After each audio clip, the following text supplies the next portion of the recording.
I don't ever slow up, no I don't take shit. I got no love for the fakeness. If you wanna play tough and wanna hate this, I'll always show up. I don't ever slow up, no I don't take shit. I got no love for the fakeness. If you wanna play tough and wanna hate this, I'll always show up and make a statement. I don't ever slow up, no I don't take shit. I got no love for the fakeness. If you wanna play tough and wanna hate this, I'll always show up and make a statement. Everything I do so instinctive and so passionate. Every word I move so descriptive like an adjective. I got a vendetta against people who patented being negative when you should be getting after it.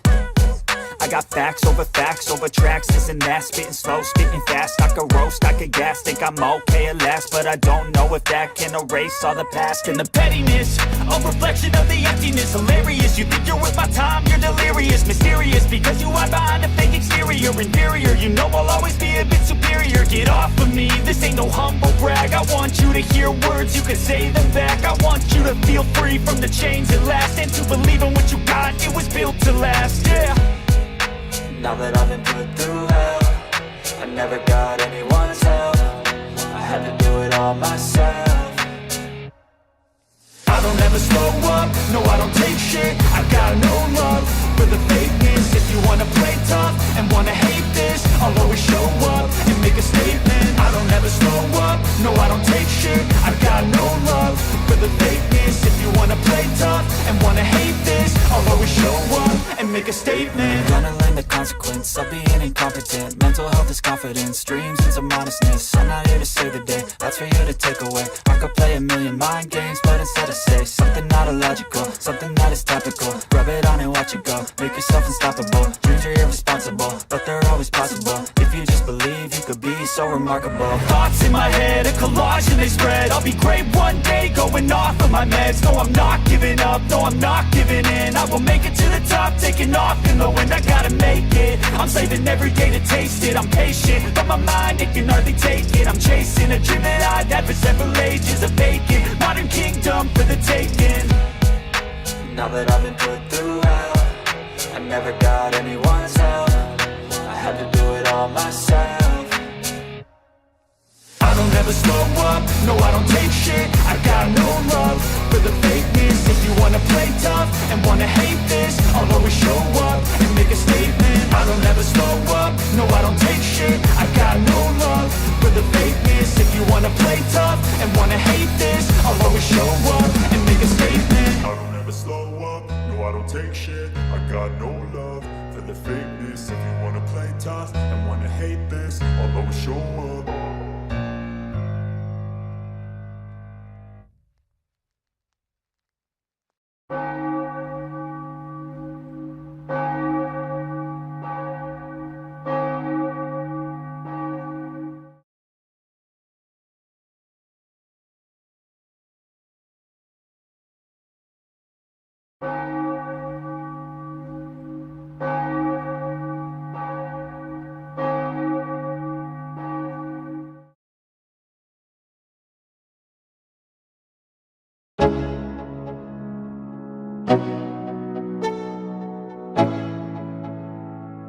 Let's go.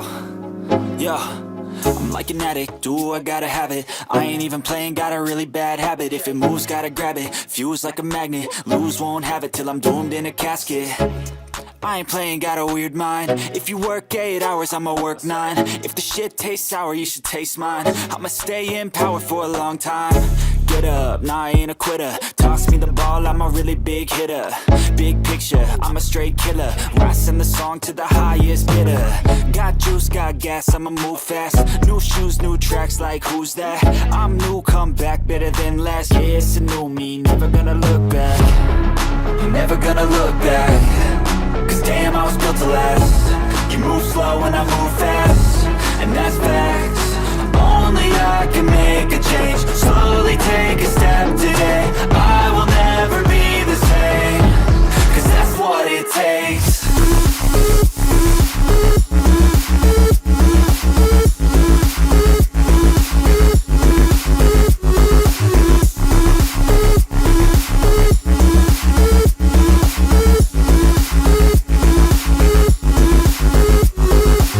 I take shots to the top, I'll get it. I got one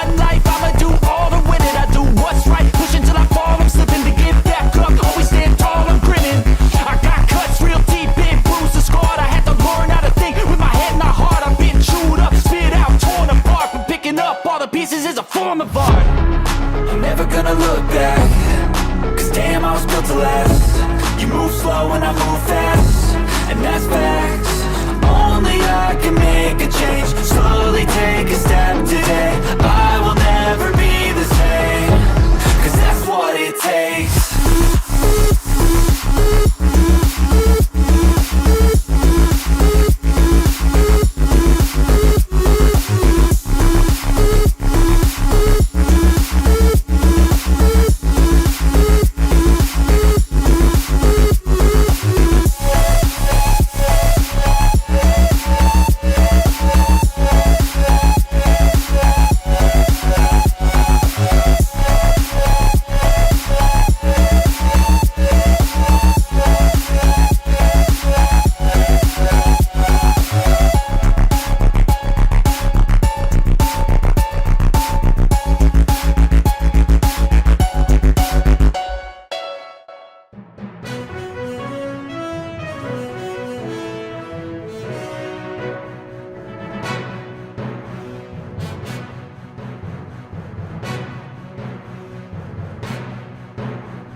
All right, guys, welcome. Happy Thursday. Let's get Mediocre in here. What's going on, buddy? What's up? How you doing? Not too bad. How's your week been so far? I was at the beach yesterday. I'm a little burnt, but Oh, you're good. doing a little Juneteenth celebrating out at the beach, Absolutely. the traditional nice. location for Juneteenth. Very nice. This is what I got tonight. I got a little Nantucket red. Did you pick that up out that way? Or is Yeah. that for sale everywhere where you're at? My wife gets these. These are hers. I'm stealing it because it's got cranberry juice. I'm trying to be healthy. Okay. So Cranberry juice. vodka with a little bit of cranberry. So I want to be healthy, Tony. Yeah. I've Your got cranberry juice is good for you. I've got your traditional Voodoo Ranger IPA tonight. So cheers. Are you ready for a little bit of cheersing tonight? Well, these are pretty stout, so I'm gonna be careful. I'll say. So, guys, if this is your first time here, we're on part 7 of doing a look back at some of Keith Gill's original DD from 2020 and early 2021. Keith Gill, aka Roaring Kitty. And in tonight's look back, we are at the point of December 23rd, Mediocre. So Gamestop on the day that he is doing this live stream closed at $20.57. Remember, just a week or two before this, in our last segment, it was trading around $13, I think. So the real run up is starting here. $20.57. And for those of you that are asking, if it's your first time, IPA. If it's your first time here, why are we doing this? I think it's good to go back and look at what was his original analysis of the play back then, and how does it compare and contrast to what happened when the squeeze happened, the 2021 price run-ups, and how he is playing it now. And we're still kind of Mediocre. Correct me if I'm wrong. We're kind of searching for where did he go? When does he flip the switch, or does he ever in his public persona of Mr. Fundamentals, financials, very value investor, very rational, to Mr. YOLO?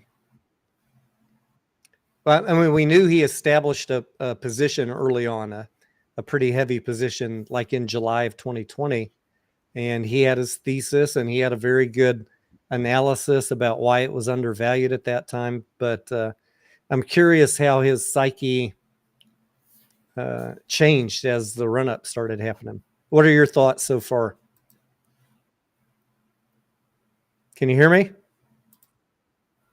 Yeah, my internet's acting up. Oh, no. Am I back? Raul says, I just got on and I want to know if we're taking a shot. Every time he says cheers, Raul, every time Keith says cheers, let me put him up on the screen here. We're going to take a sip of our drink. And let me tell you, this man says cheers a lot. So let me get him up on the screen. Let's get that video off and add this other screen.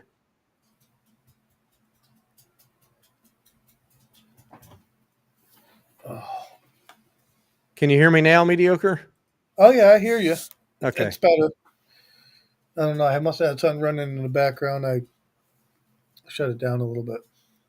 There he is.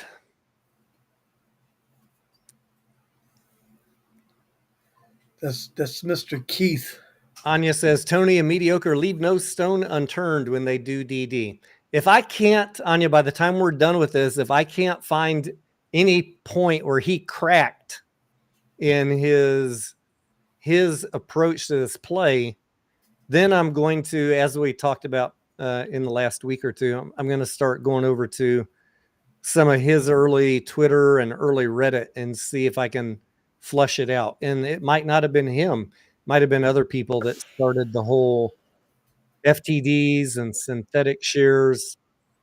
I want to see this all the way through and kind of get back to the source of where all of that happened, because it wasn't stuff that he was talking about so far, in his first 6 months of analyzing this play.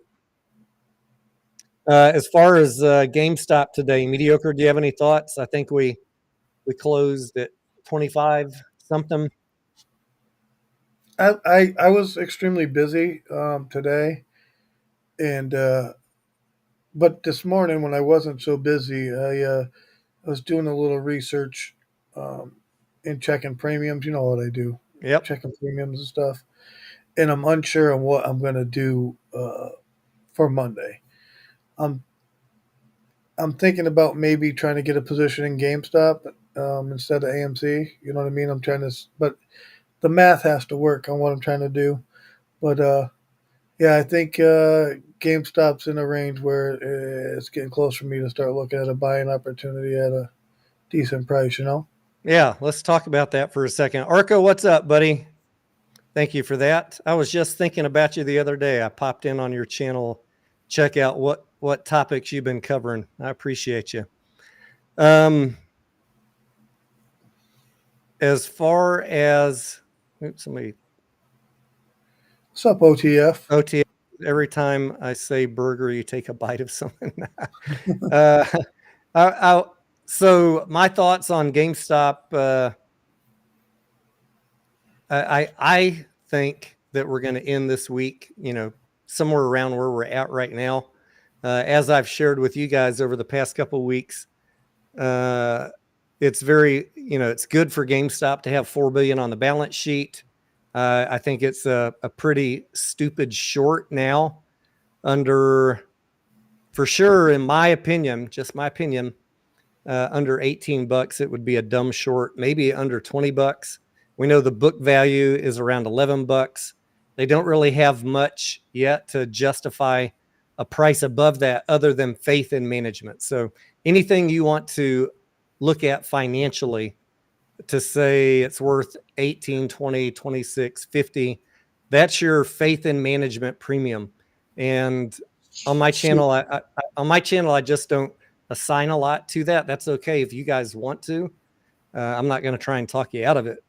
But what we're going to talk about here is just how is Wall Street analyzing the play? Why do they have a $7 or $11 price target? Just so you guys can understand that. And if you want to add your own premium on top of that, that's your business. Were you going to say something, Mediocre?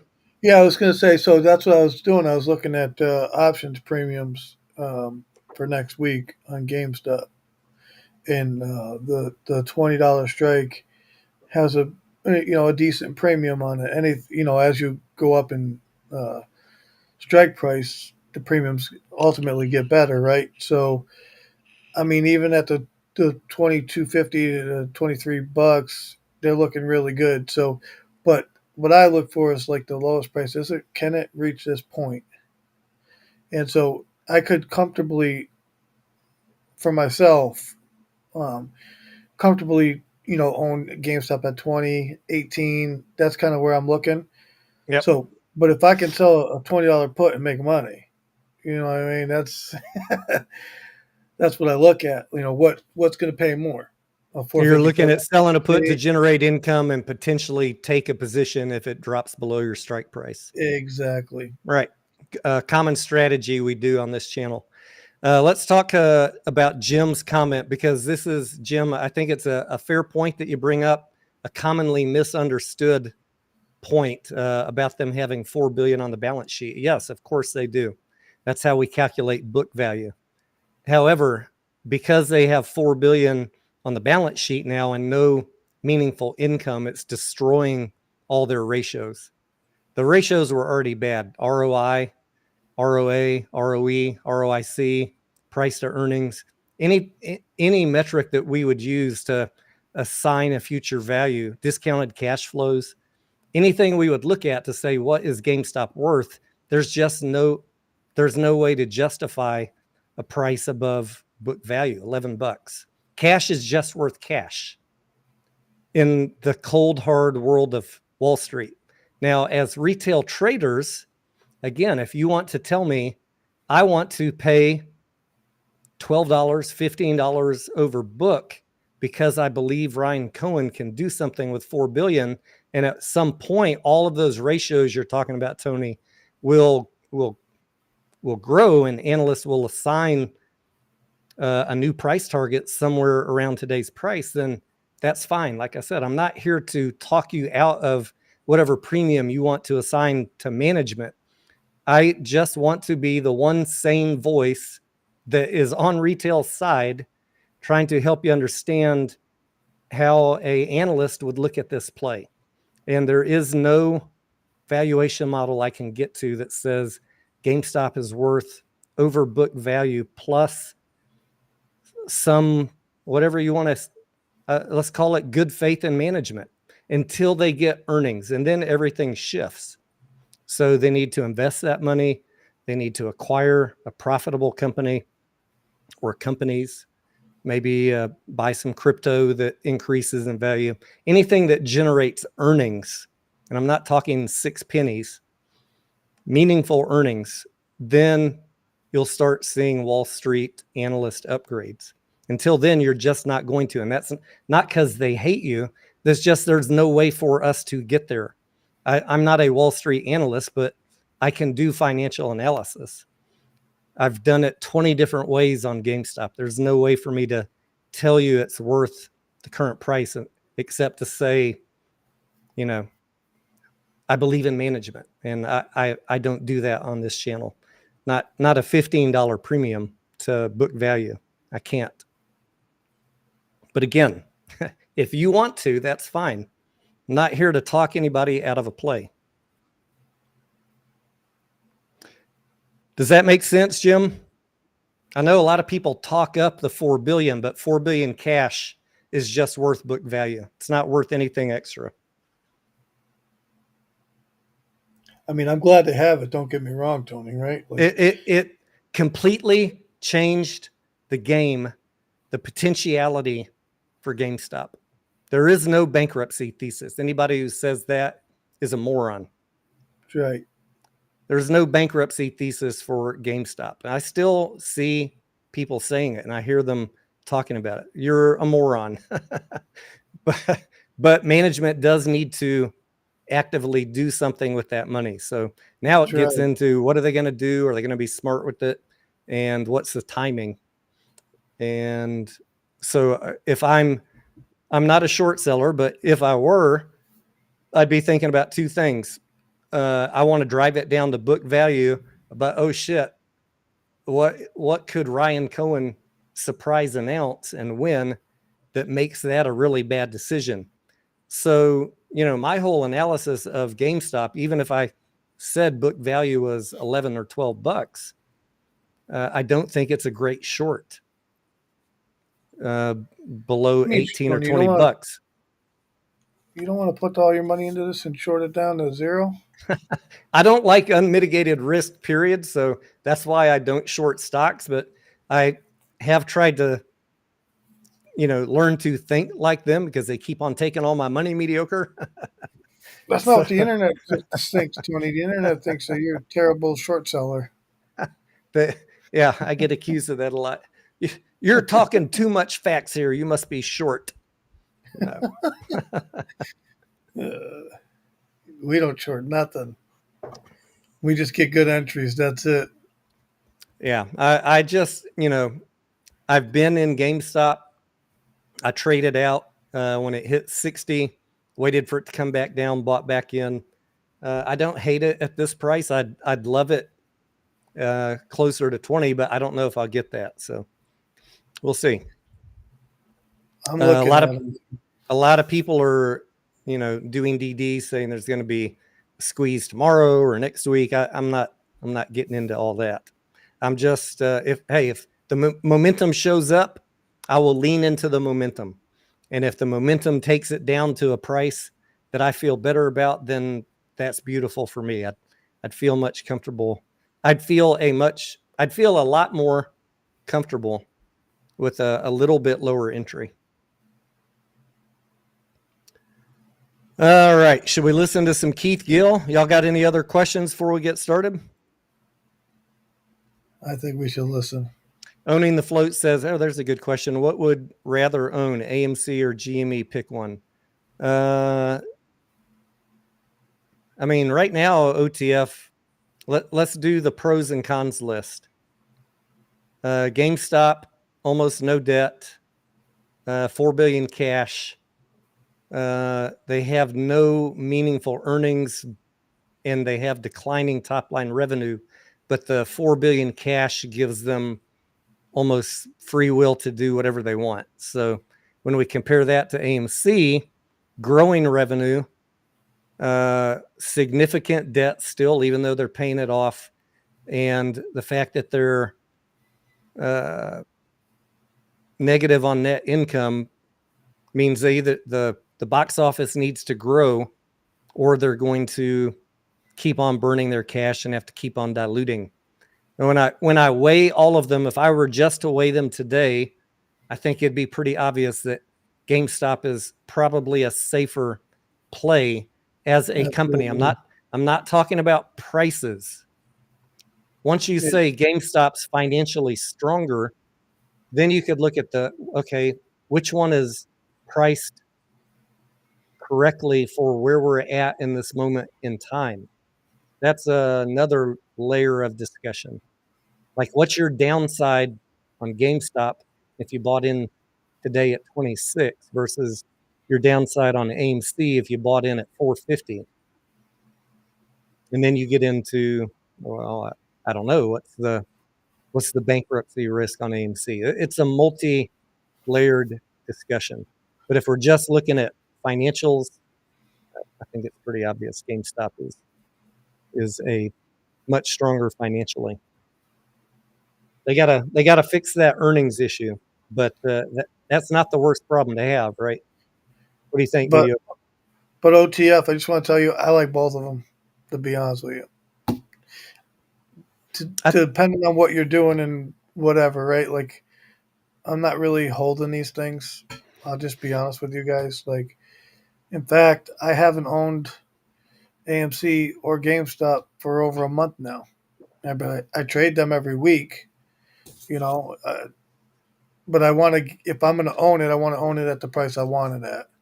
And until I can get that price, I'm just going to keep playing. It is what it is. But I like both of them. I think the premiums on both of them generate me good income, and that's just my thoughts on it? Andre, what's up? Why not? That's the alter ego I go by when we're in Vegas, Andre. Let's see what else. Any other good questions here? Paradox says, joining the Patreon. Hopefully I have no trouble connecting to Discord. Thank you, Paradox. Just follow the instructions in any video description. If you become a member of the channel on YouTube or Patreon, all you got to do is go into the Discord app, into the settings connection, and connect it to your sign up on YouTube or Patreon, and then they'll sync up automatically. Thank you. I look forward to seeing you in there. And send me a DM once you're in. All right. Any other questions before we get started with Keith? Henhouse says AMC has growing revenue. I wouldn't have thought. I mean, if we look back to 2020 till now, the top line revenue has been growing, and we expect this year, because of the actors and writers strike, Q1 and Q2 kind of suck. So 2024 is going to likely be a step in place, but we expect getting close to the pre-COVID revenue by 2025 or 2026. We'll have to see, but it is growing. And with all the changes that they've made on their financial structure, they can now they have a shot at being profitable with much lower box office than pre-COVID. So the way we kind of phrase it, just so you guys are in the right frame of mind, if you're investing in AMC, it's kind of like a call option on future box office revenue, future box office total admissions. If the box office grows significantly in 2025 or 2026, AMC is positioned to be a profitable, thriving company. Even though they'll still have debt, they can be profitable, and it'll reprice based on earnings and free cash flow. So those of us that are dabbling in AMC, that's kind of the bet. It's a long call option. If box office works out, then I think the reward to risk is pretty good. If the box office doesn't grow over the next 2 years, then you know what happens to call options when things don't go the way that you want them to. Do I need to say it, mediocre? I would let them know. So we'll see. Let them know. We'll see. They expire worthless. So if AMC isn't successful, if box office, if the industry is not successful, right? Exactly. The industry must grow. As the big gorilla on the block, AMC requires a box office over. They get the lion's share. They need a box office over 10.2, 10.5 billion domestic, and we've been getting closer and closer, but we're not quite there yet. So we'll see. We shall see. If that doesn't ever happen, then there's going to be some serious discussions that need to happen in the AMC community and in the AMC boardroom about what do they do.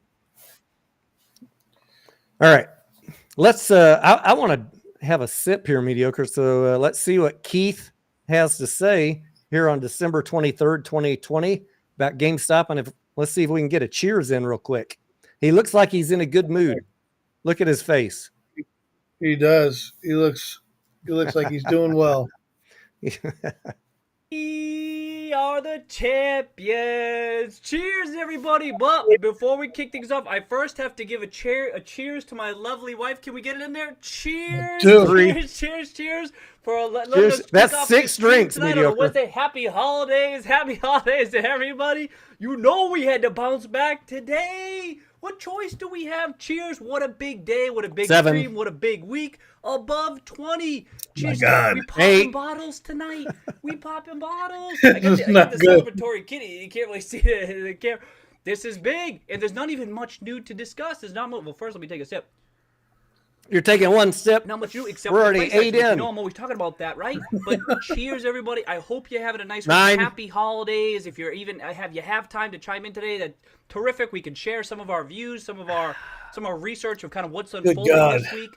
And is it in a riot that I lost count over a map? Efficient market, right? Market doesn't really do anything on the initial code news. It's down on the day marginally, then it takes off. But cheers! It's been a long road for many longs, GME longs.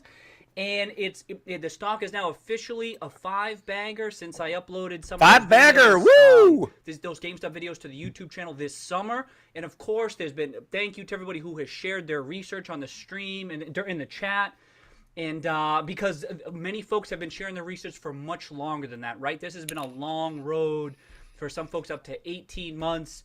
Where for a stock like this, as Vol told us, that's a long ass time.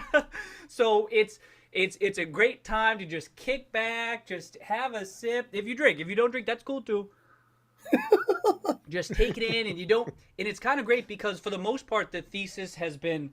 It's been like kind of unfolding as many of us would hope that it might, but it doesn't always happen. So you don't take that for granted. Then you just celebrate, right? Sometimes you just sit back, kick back, and just watch the price action. Sometimes you just kick back and you enjoy. So what a big week so far, closing above $20. And check out this chart, huh? Beautiful. Bullish? I mean, is that bullish? Oh wow, is that bullish? Huh? Hugely bullish. That big. What day is today? Wednesday. So what was that? Tuesday. Yesterday, Tuesday, and then today continued. And then it's just mildly overbought, so it's just mildly overbought on the RSI. This is the daily RSI, but RSI is about weekly, 70. They're 72, and even more. It's barely overbought on the weekly. So this is good constructive price action. It's very bullish. It's very bullish. That's not to say what happens tomorrow or the next couple of weeks. As you know, I always say that, but it's bullish. It's bullish out there. It's bullish out there, folks. And then I think I tweeted this out. But you back it up to this is 2.5 years, and it's just crushing. And we have far fewer shares these days, right? So it's cranking out. It kind of feels like people are appreciating what the story is these days. So what we've been talking about for months now, it kind of feels like people are coming along to what's happening here. But it's great to see. Great that we already know the fundamentals. We know the fundamentals, and now that the technicals are supporting this even further.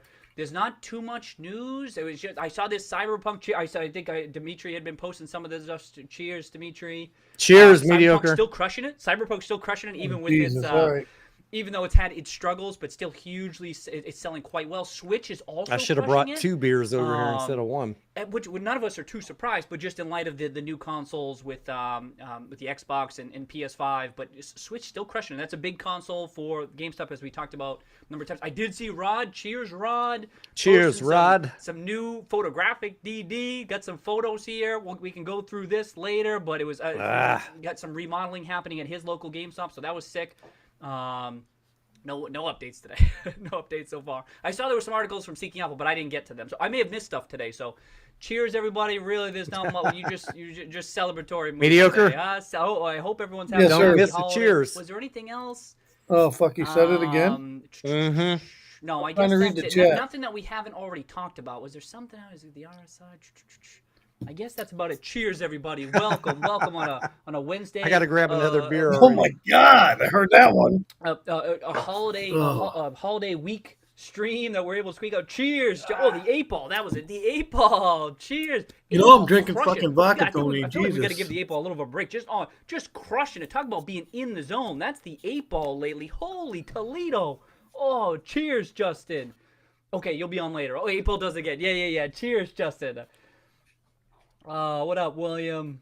Stone, what up, Stone? Cheers. Oh shit. Okay, I didn't read those. I didn't read those just yet. Okay. Jen, what up, Cruise Control? Cheers. Cheers out to the West Coast. Oh, mediocre. That was 4 in a row. Okay, sick. Okay. This is, it could be, who knows? It's going to be crazy. Y'all keep an eye on mediocre. Let me know if he's not keeping up. This. Oh, sick gifts. All right. Shane, let's go, Shane. Let's do it. I think Roaring Kitty should not say, you should just not say cheers in general if you're not welcome back, toasting. please. Like, have a sip. Ain't over yet. That's just good etiquette. Shane. John, welcome, John. Able to make it tonight. Sick. Oh, this is before it even kicked off. All right, people getting in, just chilling. Nice. Yeah, what a big year. What a big year it's been, huh? Our coach, welcome our coach. Cheers. I feel like I'm at one of those holidays, mediocre. everybody. I feel like I'm at one of those mediocre. Yes, sir. I feel like I'm at one of those business dinners over in China that I used to go to. It'd be like a round table with 20 members of the company I was visiting, from sales to executive management to engineering. And they'd take us out to dinner, and they'd try and get us drunk because because they would all do, oh, Tony Gambe, they want to cheers you as like, honor, for thank you for coming to dinner with us. But they go one by one around the table. Imagine this huge ass round table, and they all stand up, oh, Tony Gambe, oh, and you got to drink. But then the next guy next to them does the same thing, and then the next guy next to him. There's like 20 of them and one of me. Sons of bitches, man. Good. It was good practice, Tony. It How much was. did I miss? Because my internet kind of glitched for a minute. I think you owe us 5 cheers. 5? Yeah, I was just saying, Keith should not be. You can't say cheers, Keith, if you don't drink. Like, that's not good international culture. I was fine. I was always fine in those dinners, mediocre, until the point you had to stand up and find the bathroom. Just what I learned is don't stand up. They'd be like, wow, Tony, you drink a lot. Yeah. You can drink a lot. I know your game, gentlemen. You were trying to get me not to show up at the office the next day. Oh, you got another meme? Okay. Ooh. Shane with another meme. Okay, let me make it. Let me toss it up. Another meme opportunity. You know we always looking for those. We always looking for those. That's our solid DD in the meme. But okay, that's a good one with that. He said he's looking for another meme, mediocre. I wonder which other one he considered. Yep. So here's also, so there could be more potential filings. Like I was saying, I thought ones from Cohen, updated ones from Cohen might be not too likely in the near term, only because I felt that if he wanted to buy more, he would have done so maybe more aggressively before he had to file anything, just like this summer. Just speculation. I don't know, but it could be from anything. To Strutz's point, Is he wearing a it could fucking be party hat? the upgrades. Like those are always things He's that wearing come a out. the fucking woodwork or party something. hat. He's got like a Stuff, white you know, bandana with a stuff, red that piece can of help price cardboard. stuff, price target revisions. There you go. There's always that stuff that can just Or come. maybe out. maybe it is a Talk party about hat. Like on TV it's or almost wherever, Christmas it time, feels like it's starting mediocre. to get more traction. Yeah, Yeah, it's a Mark, red welcome, cone. Mark. You're right. Cheers. Cheers. And cheers, Struts too. Two, Cheers. three cheers. Welcome, Daily. Happy holidays, Daily. Cheers, mate. 4. Oh, do we think we saw any covering? Yeah, who knows? I don't know. We had some, Yeah, I we're didn't gonna check do the one. damn volume. What's that volume at? Killing me here. 25 plus. Now, Might this be a is short volume. live stream, This is mediocre. volume, right? You've heard me say, oh, not that much volume. This is what, past 2 days? We'll get to bed early Volume. tonight. I've been up since about 3:30 it's this still morning. not crazy. Not that it should be. I'm not saying it should be crazy volume like you saw back here. I'm not saying that this should be the expectation. It's not. What was it? Wasn't it like 70? Didn't we see like 75 on that Microsoft news? Then it was back to back like crazy days like that. But it's clearly picking up steam, and so this move is on volume, which some technical analysts, they weight that more heavily. Not everyone looks at volume, but What's up, Manuel? many do.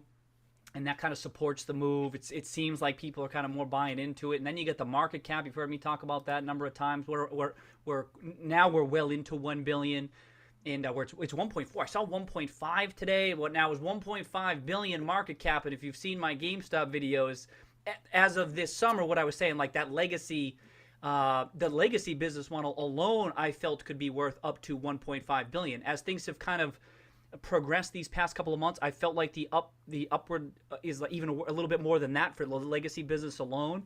And this is to say nothing of tremendous upside, right? That one's difficult to model. I've already said that, but because of a lot of stuff that's unfolding, it can be accelerated toward whatever that value might be. All the different things that are happening, Cohen getting involved, right?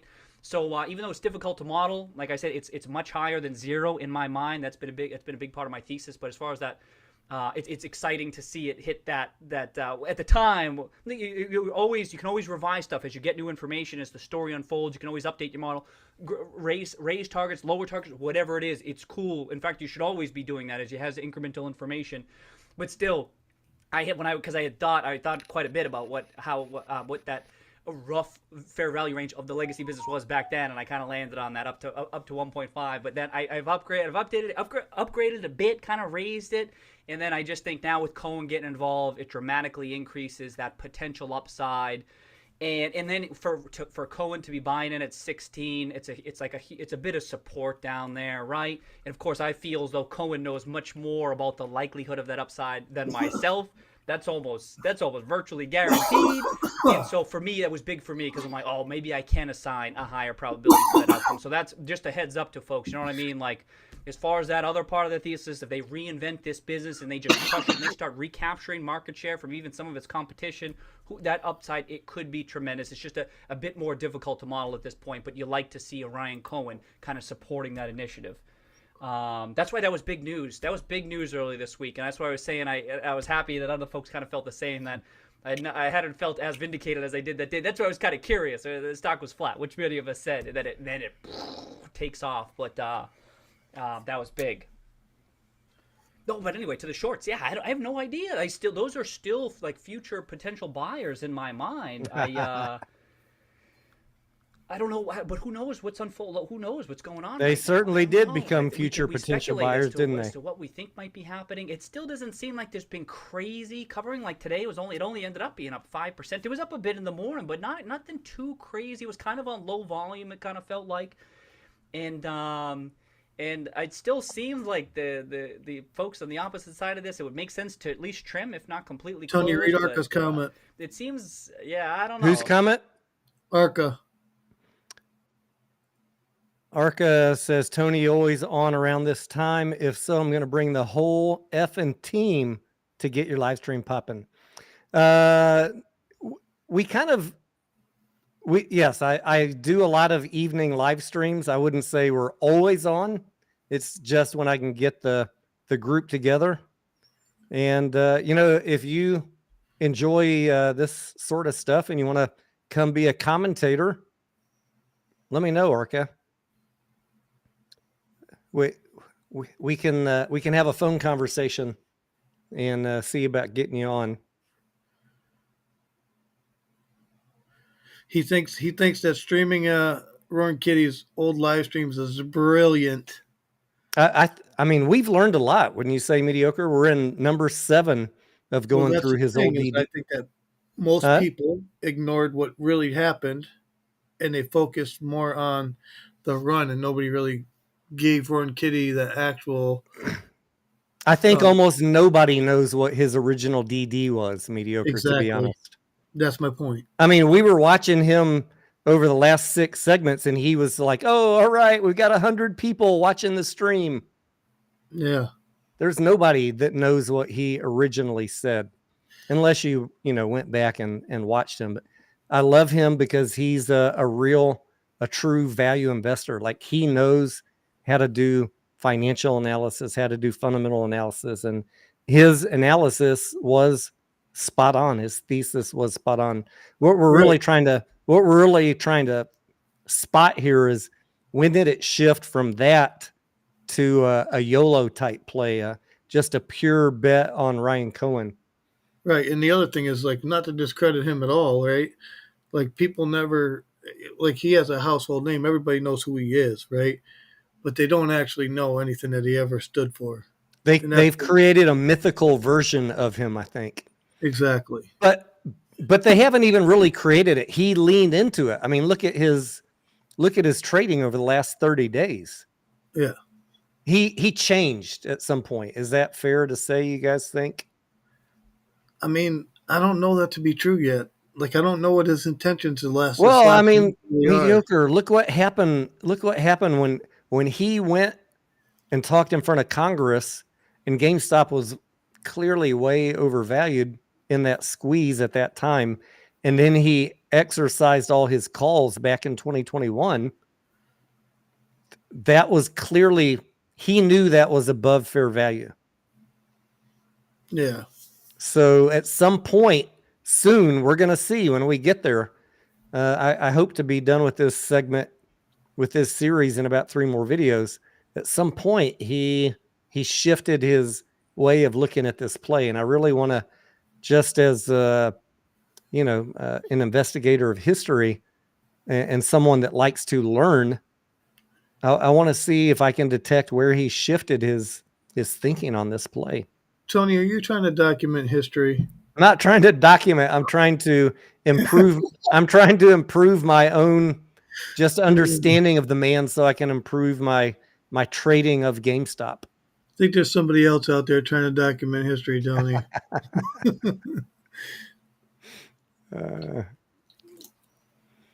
Arca says is correct. Netflix are you saying exploded him exponentially after dumb money? Yeah, he was a CFA, and I mean, clearly Arca, we know that he YOLO'd, right? He YOLO'd far beyond what a normal person would do. Mediocre and I always sit back, even in the past 30 days, we're like, bro, Keith, what are you doing, man? Exercise those calls, sell those fucking calls. And he didn't do it. Like I would have done it. Mediocre would have done it. Absolutely. But clearly this guy doesn't, he might be built like me, but he thinks in a way that's way more degenerate gambler than me. And in a certain way, I respect that, but we also saw, what it cost him in the short term, and maybe his bet is more long term. So we'll see. I'll tell you guys one of my honest questions is and I ask people like, man, would he really? And I'm not saying that he's definitely doing this, right? But is he using his name, being known? Is he using that as a way to, make money? I don't know, right? Like, is he using that because he knows people are going to follow him? I don't know, right? Like that. Those are my questions. Like, why would he do something when he could clearly see what the value is? That's the question I have. Yeah. I don't know.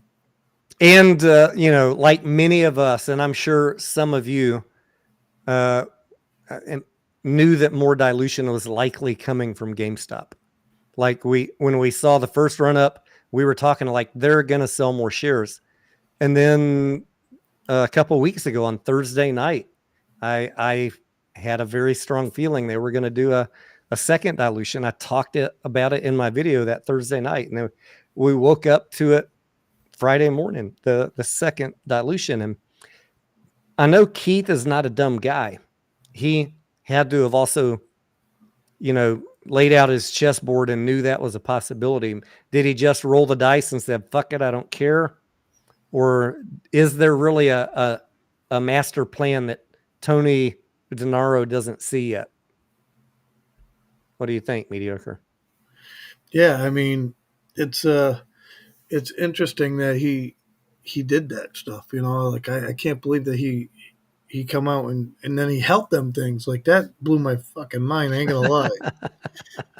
Because I'm like, I know he's not dumb because we've been going over his We've videos. been listening to him for 6 months now. We know he's not dumb. There's no doubt about it. He knows what's up. So that's the part that really, I'm like I'm trying to figure the guy out. Like, what is he thinking? And I can't. Justin brings up a good point. Maybe he felt pressured not to do anything because that would, lean into the market manipulation potential charges. But what I'll say though is he knows, just like we kind of know, Tony, it doesn't matter what the ticker symbol is, you can name it. If the stock is way overly valued, the company is going to take advantage of that. That's just how it is, especially a company that doesn't have good revenues, right? If they're not making solid revenues, that's going to happen. Those things are going to happen. Tito says, did he time out the live stream with knowledge of dilution coming?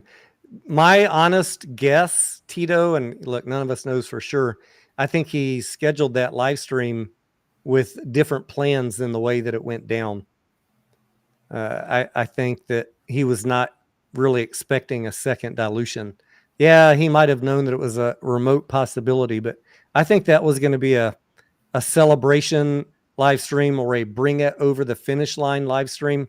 I don't know. There are certain people that think he's working with someone, even though he said he's not. And I'm going to take him at his word. Yeah, I take him for his word. He's not working with me. Since I take him at his word, I think he was planning either a celebration or let's just do a bunch of cheers and have fun. And I think GameStop rug pulled him. But I also don't blame GameStop. I don't blame GameStop. For the reasons that we talked about at the beginning of this live stream, they're declining revenues, mostly negligible earnings, and they're trying to take advantage of a price that is well above the fair market value to load up their coffers, load up their balance sheet to now become a relevant force, Right. to have some potential. So and shareholders should be happy about that. Yeah, I mean, if you're a long-term shareholder, they have changed the dynamic. It went from a play with falling revenues and no real earnings and $1 billion to now, okay, still falling revenues, still no meaningful earnings, but $4 billion. Right. That's a lot of cash with no debt. That allows them to make moves that can ultimately put revenues, income in the business. They're going to be able to do something. Yep. What they do with it will determine what the future price of GameStop is. Is it going to be a $25 stock, a $100 stock?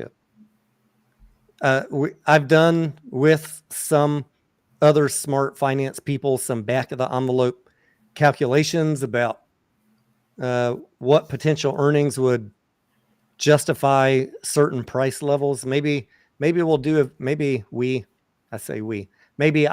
video on that this weekend. I've been kind of sitting on doing my next GameStop video for, I don't know how long I've been talking about it, mediocre, almost 2 weeks now that I want to do a GameStop video, but we're in the momentum phase of GameStop. So focusing on financials doesn't matter too much as long as you keep your head about yourself, guys, and recognize that you're whatever price you're paying, you're playing a momentum play right now. You're not playing fundamental value. And do whatever you want. I've been playing the momentum too. I just call it what it is. Just call it what it is. That way you have reasonable entry and exits, and you don't get stuck bag holding, paying too much, or not selling into a run up. But at some point we'll do some analysis on what could a upgrade from an analyst be for GameStop. How does GameStop get a $25 price target from an analyst? I've already done all those calculations, but I don't want to get into all that tonight, or maybe not even this week, unless y'all just demand it. Most people don't want to hear too much finance talk right now.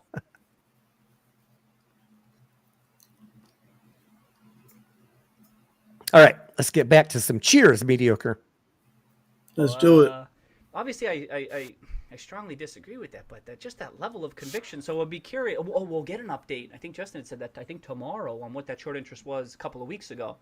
But it still doesn't feel like there's been major closure. But in pure speculation, I really don't know. But I was wondering about that today too. Oh shit. He doesn't even know what the short interest is. Is that what I heard him say?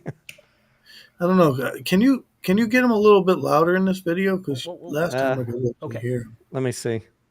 Sorry. Oh, I feel cheers, bad. Matt. Welcome. Happy holidays, Matt. Last 2 days have felt more like, okay. So Matt kind of thinks that it has kind of felt like coverage. It's all the way up, mediocre. Absolutely could be. Pure guesswork on make no mistake. I have very little expertise with trying to gauge this stuff. I'm not even looking at any data short of just volume and watching the price action. I have no insight. So it absolutely could be. It certainly is quite a bit of volume. But so I don't even really know what I'm expecting. Like I sometimes I see panic and I'm like, oh, that's panic. And it kind of felt like it was kind of happening this morning. Then it kind of settled down quite a bit and never. So I don't really know. I don't know, but it could have been. Certainly, there's enough volume and the price action has been. What's it up? What's it up this week?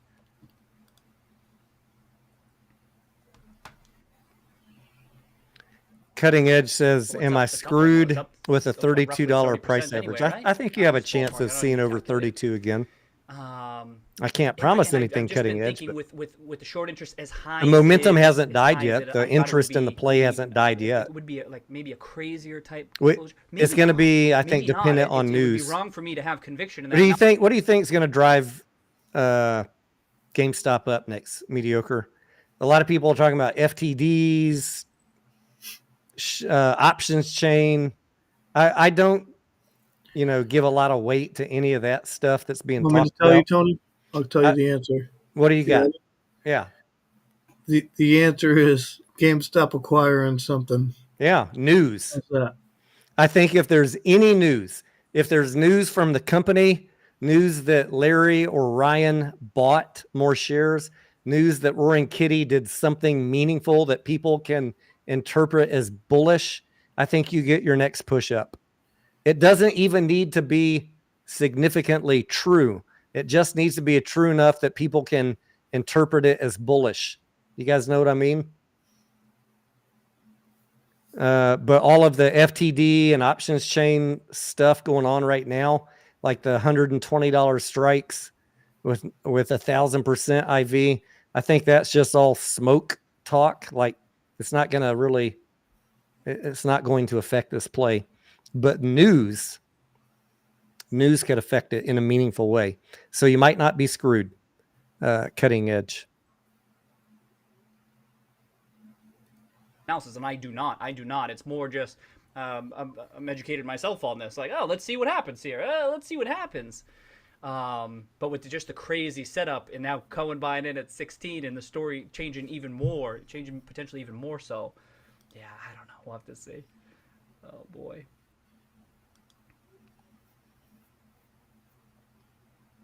Oh yeah, how do the 5% holders of what are they?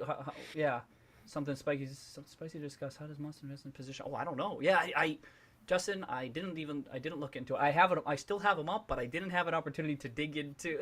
I kind of was taking you at your word on that one. I still have the link up and everything. Weirdo says trade it as you will. Yeah, guys, I'm just giving you my thoughts because you're asking questions. I have a very low tolerance anymore on taking losses on plays. So my ideal goal is to get in GameStop, $20, 21. I don't know if I'll get that, but if it drops to 18, I feel a little more comfortable. If I was paying 32 and had to hold it all the way down to 18 or 20, I'd be pretty pissed. So, but I'll tell you how bullish I am, and I'm how sure bullish are you? What you got? Tony's going to tell you the same thing. This is how bullish we are. I can say that we're as bullish as we're willing to sell puts to the put buyers who think this thing's going down.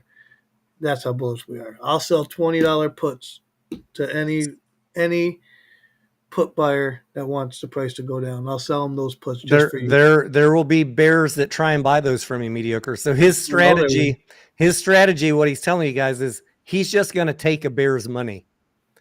Absolutely. He's going to sell puts, generate immediate income because he does not think it's going to go below a $20 strike. And you'll do that every single week, right, mediocre? Absolutely. And you agree with me, if it goes below $20, that even if we got exercised and had to buy 100, 200, 1,000 shares, however many puts you sell, we feel, not financial advice, but we feel that's a pretty safe entry considering the balance sheet structure at this moment. Now, will it get to $20? I don't know. We'll wait and see. It doesn't matter if it gets to $20 because you can generate income selling those puts. That's right. Which drives me nuts seeing these people like, oh, I just bought 1,000 shares of GameStop today. I'm like, why didn't you sell 10 puts? Like you just left $1,000 on the table. at least. If you're thinking about buying, think about selling puts.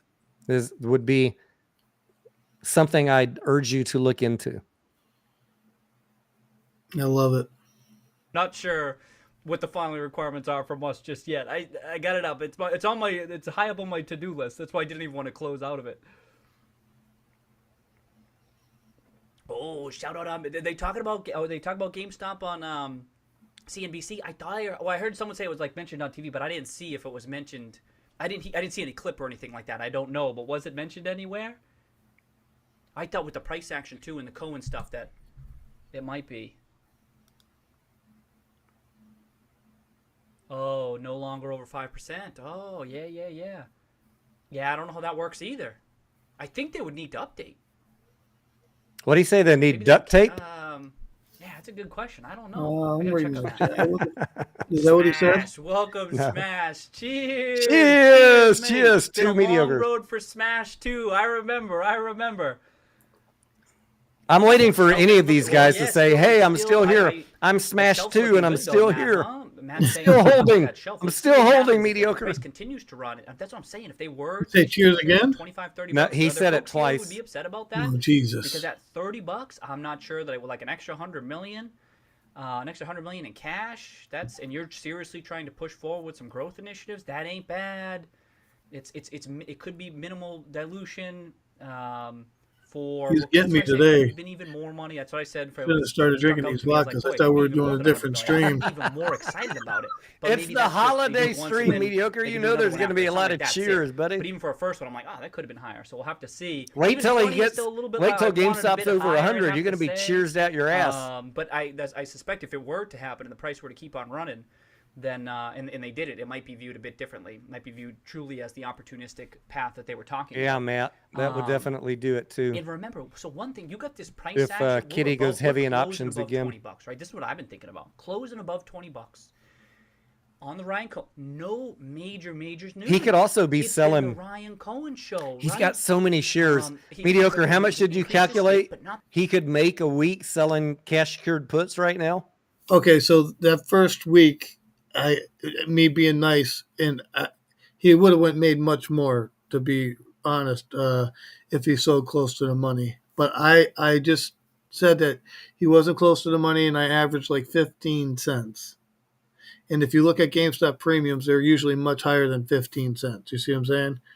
But So if it wasn't, if you 15 work out cents. that math times 9 million shares that he could sell, well, no, times the cash that he has available, 1.4 million a week. he could make 1 million a week selling cash secured puts. At cheap money. I'm talking, Not low. a bad day job. Yeah, It's funny how those pennies add up, mediocre. I know that we just make pennies, Tony. That's all. Just Don't worry about pennies. it. That's all we make over here. Nothing to see here. Not that much. Not some crazy. A good amount. Definitely noteworthy.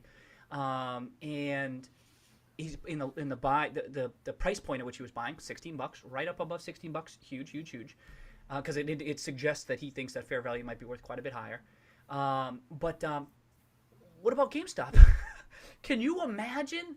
I don't think if he's anything selling else were covered announced calls. Do you, mediocre? that got people bullish about his long-term No, but I future? think he should. And this has been Maybe at I've been 120 surprised strike. by the lack of announcements along those lines that would allow us to maybe to have a better chance of properly modeling the upside. If something came, everyone knows. It'd be how funny if stock he's reacted selling to the Microsoft 120 strikes to the retail investors. And maybe it doesn't come. I'm not saying it's definitely going to come, but I'm saying to be be closing above $20 on nothing, on not much. You make me want to go look at this real quick. What, the 120s? Increasing a stake in Yeah. They were selling. They were going for 4 pennies pennies on the ass side this morning. They dropped. Last time I looked, they had dropped to 2 pennies. In one day, they dropped 50%. And now it's bouncing back. Remember that this is a stronger chart. That was because for of that this pullback. week. That's This why if you're a morning, longer-term yeah, for investor, this you're like, week. okay, let's see what happens from here because now it's more robust. It's Yeah, they're at a penny. But can you imagine paying what 4 if they pennies for announce him this morning at anything, market open because people a on huge social lead media on were the hyping holiday, up on the 1,000% holiday readouts, or IV? then if they did announce something in ICR, I just want to mean, reach through I'm just like through my thinking of the screen and optionality throttle on that these front dipshits. and how people see more. I mean, you pumping can sell the this. 50 strike for 6 cents, guy. Yeah, It's just, crazy. I'm like, whoa, that's nice to close above 20 with many more potential things that could be announced. The thing was, what they're pumping on social media mediocre is someone knows something. Someone knows something. Look at that IV. It's 1,000%. No, what they know is they are going to take your money at a premium and then drop the IV, and you're going to lose all your money in a couple hours. Potential is there. You might Don't say, be dumb with your money, guys. But if you want to do a scratch off, lottery ticket, and you're just doing a few bucks, and it was $4 a contract. But that's the thing. People don't understand options, I think, Tony. I think a lot of them know that it's a long shot play, but you may as well just write somebody a check. You're 99% chance you're just giving your money away. Okay. But you know how I feel about that optionality type stuff. Let me keep going. Let me go. Woohoo! Let's go. Cheers. Too mediocre. I'm getting heartburn from this cranberry. Rob Wilf, welcome, Rob. Cheers. Other side of 3, 20, baby. Other side of 20. So let's go. Oh, it's so nice to be on the other side of that. Oh boy.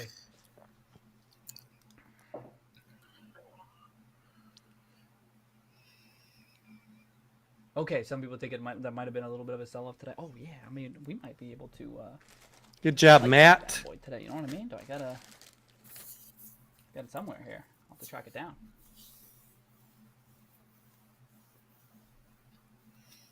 I'm shutting my camera off for my cigar mediocre because we got advertiser strike on our last live stream. Too much smoking going on. That could be lower volume. Is that what they said?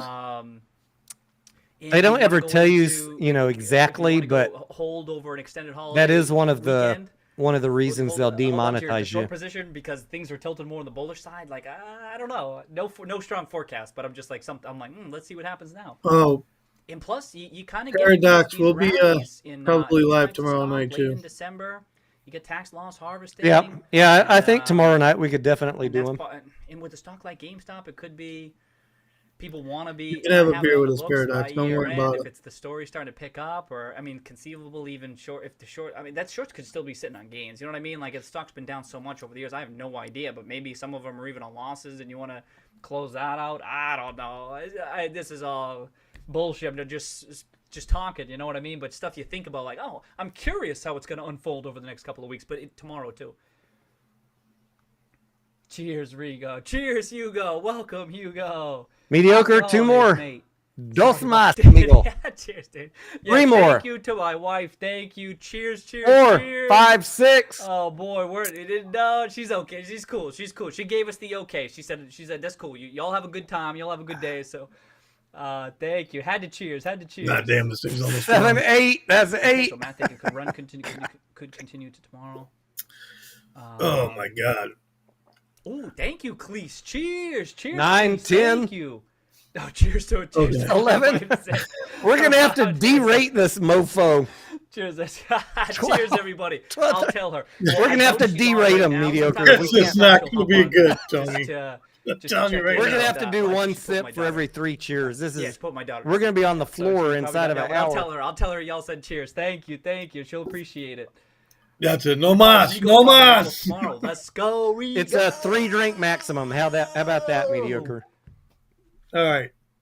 Well, be popping bottles. But, that was a cheers, Gats. Welcome, Gats. There's another one. That was a 13 cheers string right there. Cameron, welcome back. Oh, I got more. Shit, this ain't just one glass. I might have to fill up soon. I'll fill up soon as soon as I go empty. Welcome back, Cameron. Johan, welcome back. Happy holidays. Good evening.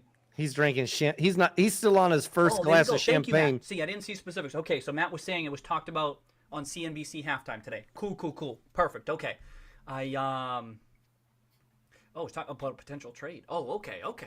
Even more specific. Anya, I didn't know if they were just talking about Anya says y'all would have been better off drinking if he just said the word "the." Reflexivity.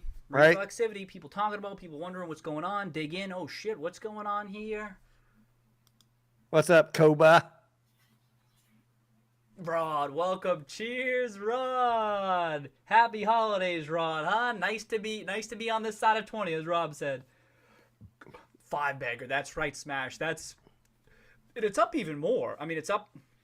What's it up from the lows? What is it? Was it 252? Is that what we said? Let's call it 22. What was it? 2230, I think, was the high. Let's say 2.9. 900%. It's already a 9-bagger from the lows, but who bought the very low and held the whole time? For most of us, you might have been averaging in over time. So 9-bagger from this summer, a 5x. You don't see that too often. That's why it was such a compelling opportunity in our eyes. Is that it had the type of characteristics that it appeared as though Paradox says it's getting real when you got to change the rules.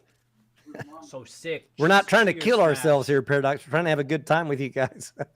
Oh yeah, next 8-ball question. We'll have to. Yeah. We're trying to 8-ball's learn crushing it. while having fun. Oh, there was some action today. Okay. Welcome back, Steve Stomp. Congrats, Steve. Happy holidays, dude. I always wait for him when he starts getting that uplift in his voice to finish it with a cheers. Chris Roth, welcome back. Cheers, Chris. See how he does? Did you see? I tagged you in that. I tagged you in the. What the hell was it? Dude, I'm walking back and I heard more Chris, cheers. we were talking about this a couple streams Was that back. you or him? That was him. Courtesy of Chris. They gotta close Look at Paradox's because of comment, the mediocre. Cheers, Chris. Cheers. Oh shit. Oh my god, dude. Okay. I'm gonna give you 3. Another Chris. Welcome. Andre says, mediocre, have you made your decision about Hawaii Electric? Did you ever buy in, mediocre? And you were selling puts, right, on HE? Yeah. I sold 950s and I got to keep the money. I made 11 cents in one day, which is nice, right? So I did not. I also participated in that play. I missed it by 5 minutes. I tried to sell puts on HE. I couldn't. Of course, when it hits that point, we all want to get in. Mediocre pulled the trigger, and I was a little bit more greedy. I was like, I want to beat mediocre by a couple pennies. Sometimes you do, Tony. Sometimes I do, but it didn't work out this time. So I bit the bullet and I just paid cash for the shares and I immediately sold covered calls on them. So mediocre and I are at about the same point, but through different mechanisms, right? But I own the shares and he doesn't. So I noticed it fell a little bit today. Yeah, I was looking at it. So it's on my radar. So it broke through my support. I'll just tell you guys real quick. It broke through my support. Hey, you tell them the story. I'm going to go turn down the AC and grab another beer. I'll be right back. Yeah. So on my chart, it fell through my support level. And so I looked at it and I'm like, oh man. Actually, Koba, he's in the chat. What's up, Koba? Kobo and I were just talking about it an hour ago or so, maybe a little more than that. But we were talking about how it broke through my support, and I'm like, man, I gotta wait. But its low is like 874 or something like that. So, I mean, I think it could maybe get to $9, and it's probably gonna bounce back if it even gets that far down, right? Like I think it's an opportunity here, but I haven't seen any news of why it's really getting pushed down. I understand, it's got stuff going on with the court and all that, but it's been holding above this range since the fire happened, right? The fire happened and the low was 874. That was the low of the whole thing. So I don't know. Just so we're clear, if you're looking up HE right now, 100% disclosure, make sure everybody knows this is a total degen hero or zero play. Yeah, it's risky. Definitely risky because they are being sued. For anybody who wants to know, they are being sued because of the wildfires in Hawaii, in Lahaina. And I mean, could they win the lawsuit? Absolutely. Could they lose the lawsuit? It's possible. Even if they won the lawsuit, they could still have to pay some sort of damages or whatever. There a million things could happen, and you got to keep in mind that. Do I think it's a great company? I do. It's a great company. It was always never really had any issues, but it's risky. You gotta. The fundamentals of the company are fine, but you could lose all your money if they lose the lawsuit, and they have to pay out more than their insurance will cover it. They would file bankruptcy, and so you're paying $950. That could go to zero. So if you're playing HE, just know that before you go into it. I understand the risk. And when I'm trading options on it, I'm doing that to generate income, lower my cost basis. I have an exit point. If it's just trading in the range, I have an exit point somewhere between 12 or 13 from selling covered calls. But also, we kind of hope that they don't lose the lawsuit. And then, you could see that stock go back to $30, 30, 35. But we don't know. We don't know. You could lose all your money. And since we're talking about HE, I just want to give Anya some real credit, right? When that whole wildfire thing happened, Anya and I did substantial due diligence on Hawaii Electric. So Anya has a lot of good DD on that as well. So, I mean, we work together. We look at stuff. We find stuff. We search for hours finding information on that. And I actually give her credit. She did good work on that. You know what? Mediocre, considering we're investing in HE, we ought to be keeping up more with what is going on with the status of the lawsuit. We should. Absolutely. Yeah, we should. I can't believe that I'm not keeping up with it, especially as a shareholder. I need to do that this weekend. But I wasn't keeping up with it either, Tony, because it was just trading in that range. But that was different. Like when that very first happened, we know the lawsuit's going to take a long time, but when we first started trading, it was right when the fire happened. The lawsuit's not going to be resolved that quick, but the longer this drags on, the more we need to start paying attention to the lawsuit. Right. And the other thing was there was more volatility back then. It was easier to trade. Like the volatility kind of died off on it. Yeah. Which is why I think the price has fallen a little bit. I'm not sure what's going to happen, right? It could bounce. We'll see. But, Matt says, is Hawaii Electric at risk for going bankrupt after the fires? If they lose the lawsuit, absolutely. Yeah. If you're holding HE and they lose the lawsuit, you could absolutely lose within minutes 100% of your money. So absolutely. This is not a play that we're recommending to anybody as a value play or a short squeeze. We are gambling. Yeah. Straight up. You better understand what you're reading and all that. Like I've done substantial research on it. I personally like it, but do I want to put, all my money into that? Absolutely not. No way. No, I'm putting a fraction of my account in it. Sufyan says, what do you have to say to people saying you should pick a lane on AMC and GameStop? I don't even know what that means, Sufyan. There's 9,000, 10,000 stocks to trade. Sufyan, you know what I would tell them? My portfolio is broad and buxom. Tell them, mind your effing business. It doesn't matter what I trade. It's my money. I don't care. If someone is saying that, unless it's someone smarter than me that I would go to for advice, I don't really care what they have to say. Exactly. There's lots of stocks to talk about. The ones that I talk about the most, you guys already know this, are the ones that have the most misinformation, conspiracy, bullshit, and clickbait, because somebody needs to be the voice of reason that's still a retail trader just like you guys. I want to win just like you guys. I'm no different than you guys, but I'm not into this whole conspiracy theory, private equity, billions of naked shorts, pick your conspiracy theory. I'm just not into any of that. I'm into how do we get the best entry and how do we get the best exit? And there's a lot of stocks we can do that. The more people keep putting out misinformation and bad financial analysis on GameStop, the more I'm going to cover it. When they start being more honest, did I say that word right?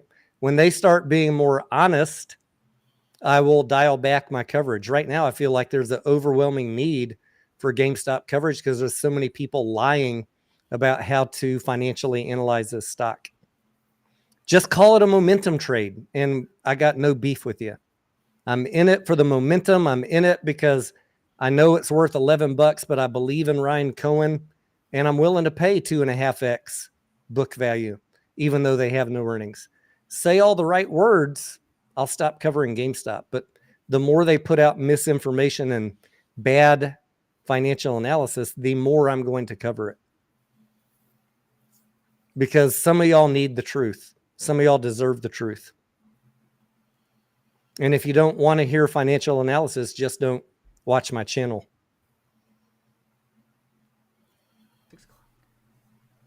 Is it too early? Nah, we're in celebratory mode, Chris. I don't Play for the last 2 years, mediocre momentum trading GameStop. I bet I made more in GameStop in the last 2 years with my piddly little amount than the people that have been holding it for 3 years and are still at break even. What do you want to bet? Oh, I don't know. I don't like betting. I mean, if you've been holding it for 3 years and your average is $25, Well, you didn't make nothing. And I've been profitably trading it every quarter for the last 2 years. Who do you made think? More money. Easy. Who do you think has had the better plan?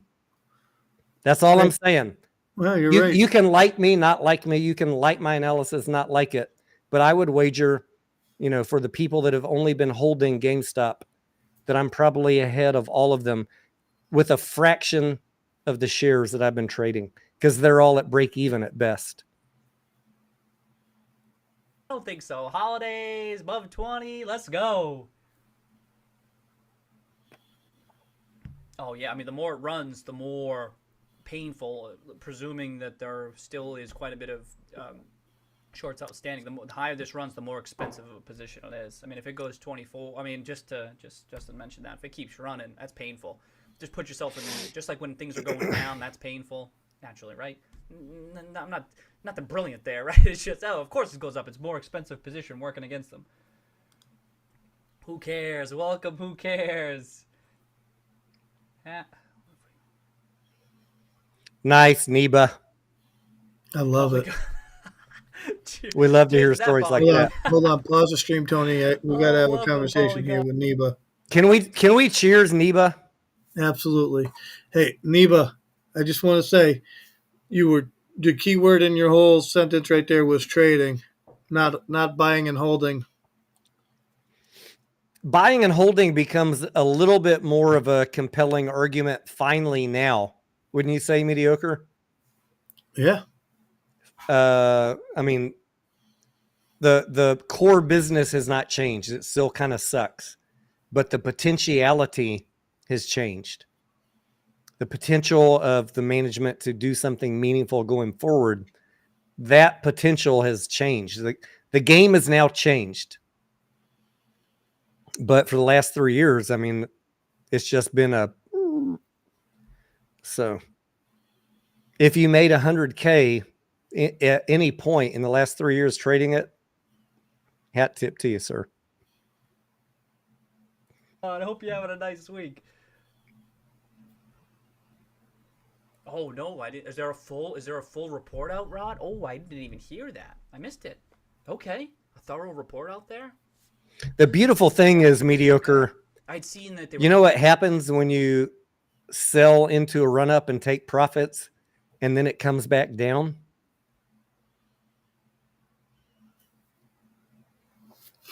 You know what you can do, mediocre?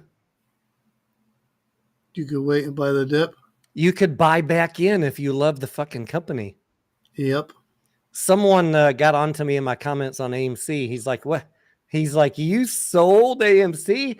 I know. I love when they do that. I was like, dude, between my shares and my options, I made over 1,100%.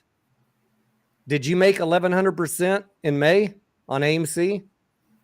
But you want to come on my comments and laugh at me?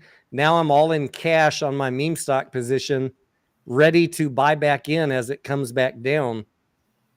But you held all the way up and held all the way back down. Why are you laughing at me? I don't I understand that. It's like mediocre. They think if you sell into a run up, go all into cash and wait for it to come back down, that you're never allowed to buy back in again. I heard that if you sell on the run up, then you will The broker turns off your buy button. you'll stop the squeeze from happening, Tony. Oh, I don't. You can only sell on the backside. We're a small fry. We don't affect that. I'm only kidding. I'm sorry. Guys, the most beautiful thing about locking in gains, putting cash in your account and being patient for it to come back down is if you're still in love with the company, you can always buy back in. But now you have more money. We were talking about it last week, but I'm sorry I even brought that up. I was trying to be funny. Robust it is, right?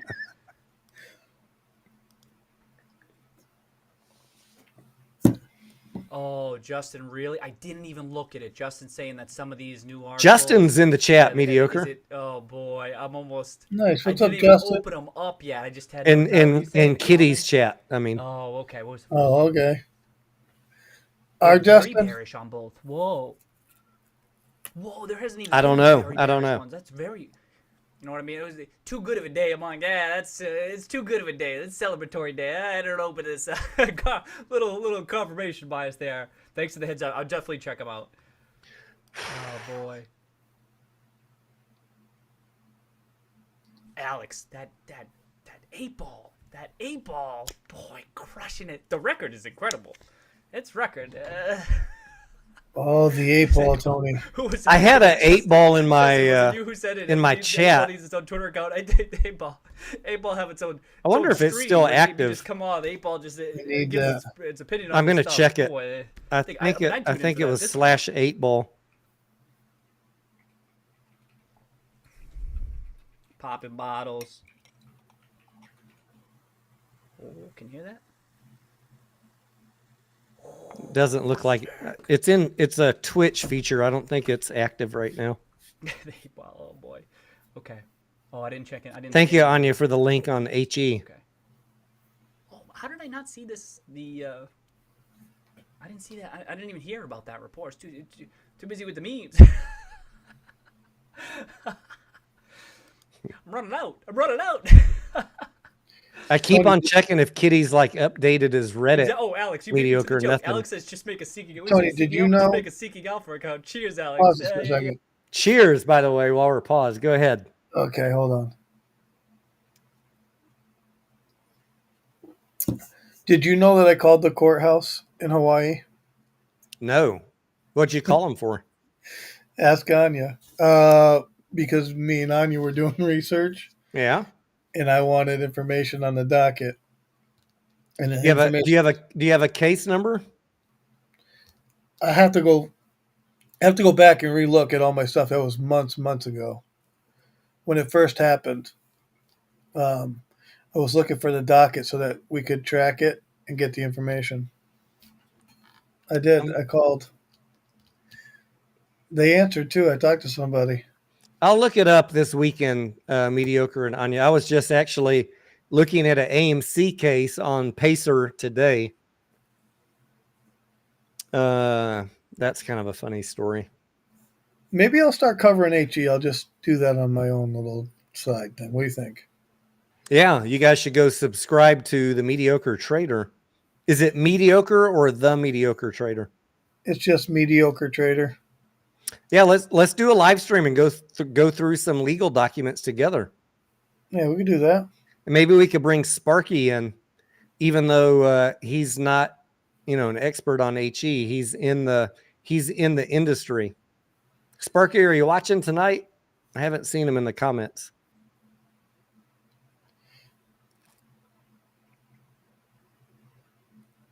Yeah.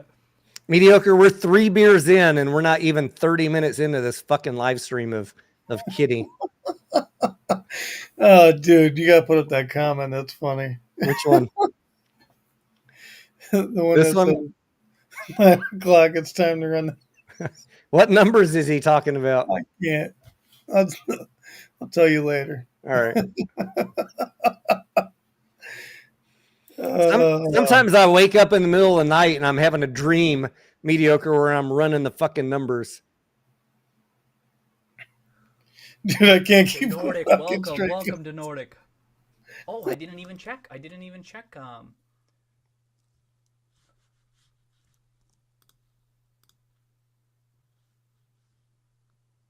Okay, so it's about the same. For what that means, I don't know. It's not going parabolic or anything. About flat. Just give it a few weeks, Trend, Keith. Nothing much today. It's about to go parabolic, buddy. Mediocre, this is the first time we've really seen him check short interest info. Where you going? Cheers, Rod. Oh, wow. You going on somewhere? Maybe the second. Cheers, Rod. Cheers. That's 2 Congrats. cheers, Congrats. Mediocre. Good luck. You got it. Ooh, Smash feeling good about tomorrow too. Sick. So I would say pure speculation. I need like those buttons that y'all telling me to pure speculation. But I tilt bullish tomorrow too. And the shortened day might be lighter volume. The trend is kind of very, very bullish right now. Could be. On the other hand, if there's no buyers, I don't know. We'll see. But Is that a KC joke, Chrismo? I know some people were thinking. I don't know. I don't watch that channel since he banned me. It was a meaningful breakout. Oh, God, it 100% is. A lot of people I still see out there in social media think he's my close friend. But yeah, he banned me and blocked me a long time ago. As soon as I started saying might be time to get out of AMC and look at buying some ape because there's going to be an arbitrage opportunity. It's bullish, just the chart alone. But then you go, wait, Cohen, he's buying in. He was buying in at 16. What the hell does he think this is worth? It gets people talking. And again, Ryan Cohen himself, I don't believe, breaks the bear thesis. Right? Number one, he may not succeed. It's execution that will drive that fair value higher. Right? Execution on maybe some of these initiators. Right? That's what gets it. But it was trading so cheaply that just putting on new glasses, right? Putting on new lenses, be like, oh shit, okay, there is something. Justin says Keith is watching your stream right now, laughing at his own video.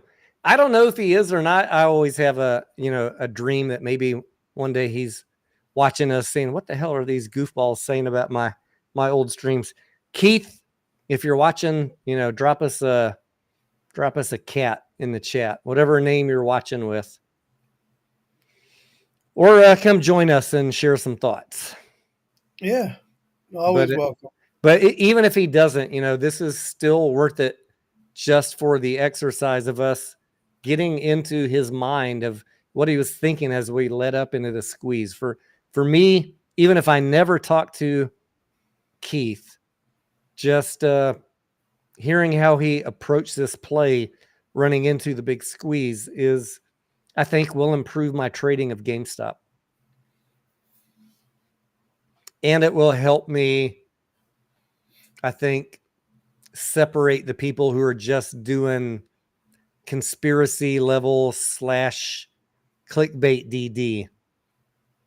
Now, if at some point I hear Roaring Kitty talking about DRS your shares, there's 20 billion synthetics, and FTD T plus 35 matters, then maybe I'll change my mind. But mostly I just don't pay attention to people like that. Potential here. But like I said, I haven't heard him talk about any of that stuff yet, Mediocre. 6 months we've been listening to him. I know, but he really hasn't said nothing fundamentals today, really. He hasn't said fundamentals because, it's gone up 5x. Yeah. He's at a point to celebrate. Like, you recognized a fundamental deep value play early, and he's already enjoying the early fruits of that work. Absolutely. Agreed. This is the time to start celebrating. Yeah, he's Price definitely in the big money right here. Yep. No, don't you think like? And he ain't I don't even know got what's gonna happen started if yet, Brian Clown's mediocre. making a move. What if he were successful and now the price is at 20, 25, 30? If it were to happen hypothetically, you think, like I said, I thought that price actually, but I don't know. I don't know enough about it to have any confidence in that type of a take. Oh boy. Okay, so now I definitely gotta I'll check this out. Okay, I'll look into these. I was a little delayed on turning the camera off there. Oh, liquidity drying up. Oh, it's. Oh, what are you referring to? Guess because like later in the day, liquidity. Tim, Liquidity welcome back, drying Tim. up, Cheers, mediocre. Cheers. Hope you have a nice week. Did you hear him say that? Yeah. That's the first time I've heard him say anything that we say these days. You know what I'm saying? Yeah. The first time that I've heard him say anything like that. Yes. Liquidity's drying up. I don't know. It's not even crazy overbought. Oh, that was the other thing. I was talking about the tilt. If this isn't crazy overbought.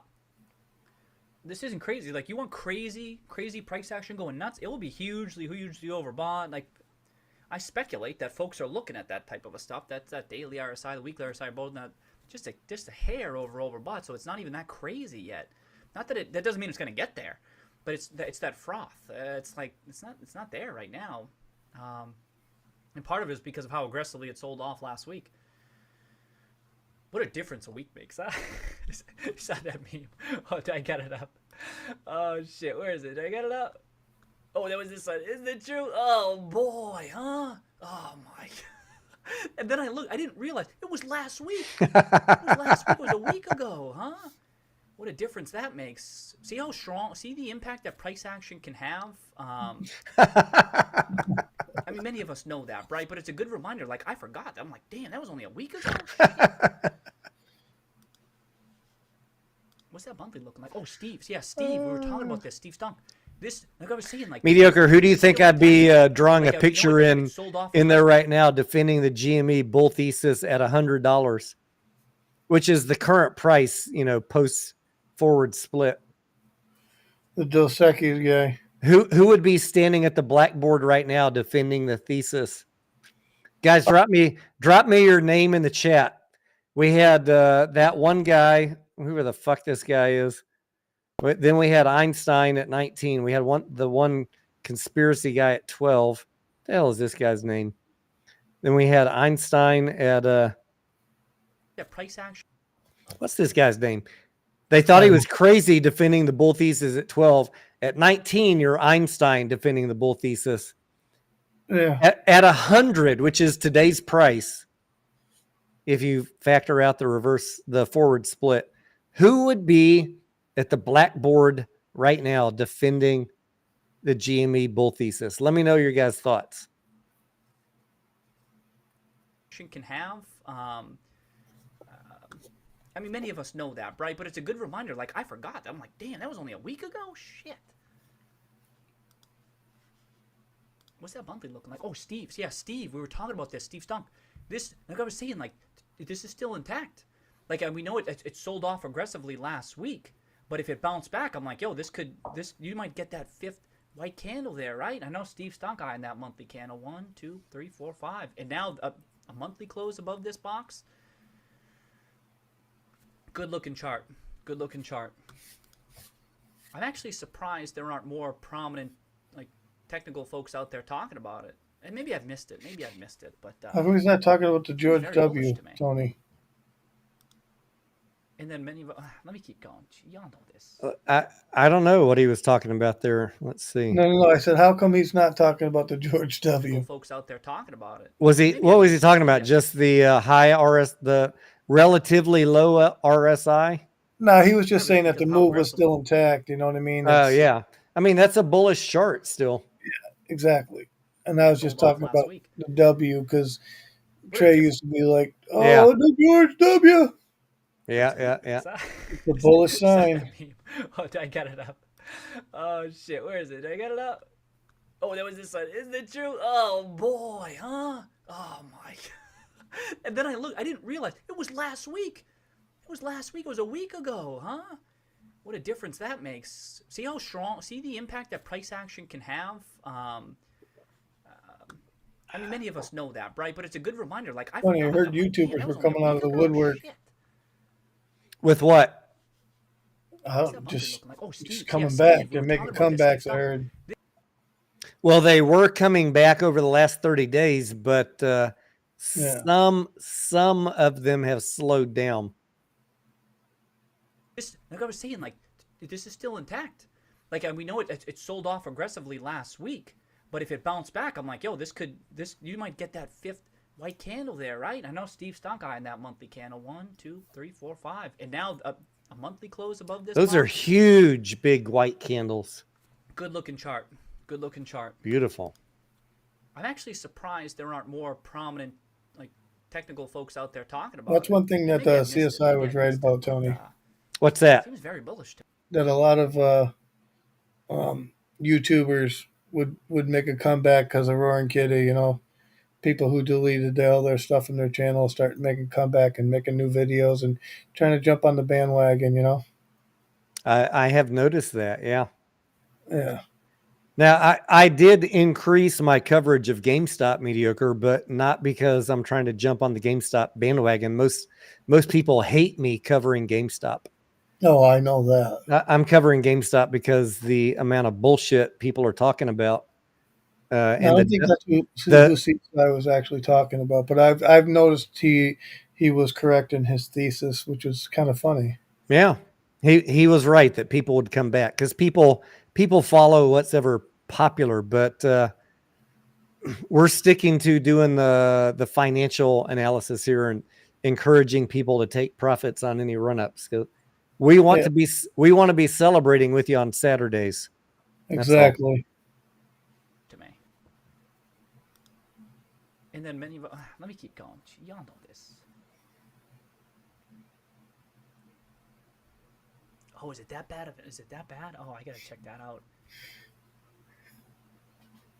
Who's this head stuck? Oh my god. I agree, Danny. Danny's saying best part was no one flinching. That's a funny comment right there. My name is Larry. It's my brother Daryl. I was my impressed. other brother It held Daryl. 21. It held 21 very long today. I was impressed by how low it held that 21. I know it sold off a little bit at the end there. Do I got these up? Like a 5-minute one. What show was that on, Headstock? Like you see this, it kind of weakened throughout the day, right? That you just see. I noticed it's just coming back. This is 5 minutes. Who's gonna make fun of me for looking at this? Oh, I didn't even update this. It's way out of date, right? Look at that. That's good. That's good that it's so out of date. Usually, I'm not keeping tabs on it when things change. Gotta come back to it later, but it kind of sold off throughout the day. But I noticed that too. I'm like, damn, it's really holding up 21. I thought you go come back down. I didn't think that was going to happen, but I'm just saying when you have like just a quick smart run, was it Newhart? Like some giddiness or whatever, and things settle back down. But that move held. And I know it came down a little bit. What was it, that last half hour or so? Who's going to overweight that in light of all that's going on? I vaguely remember watching that show. It was a funny show. And it started slow again today, just like yesterday. And it's like folks just like, all right, let's just see. I saw that paradox. Netflix. So just very brief interlude. Netflix is launching Netflix House, which is an interactive experience including dining and merchandise and interactive where you can interact with one of their shows, whatever is popular. Stranger Things. They're building 2 locations, one in Dallas and I think one up in Pennsylvania, opening in 2025. I see a lot of people mischaracterizing this as Netflix is entering the movie theater industry. That's not true. Netflix House is not going to be anything like a movie theater. Netflix does already own 3 movie theaters, by the way.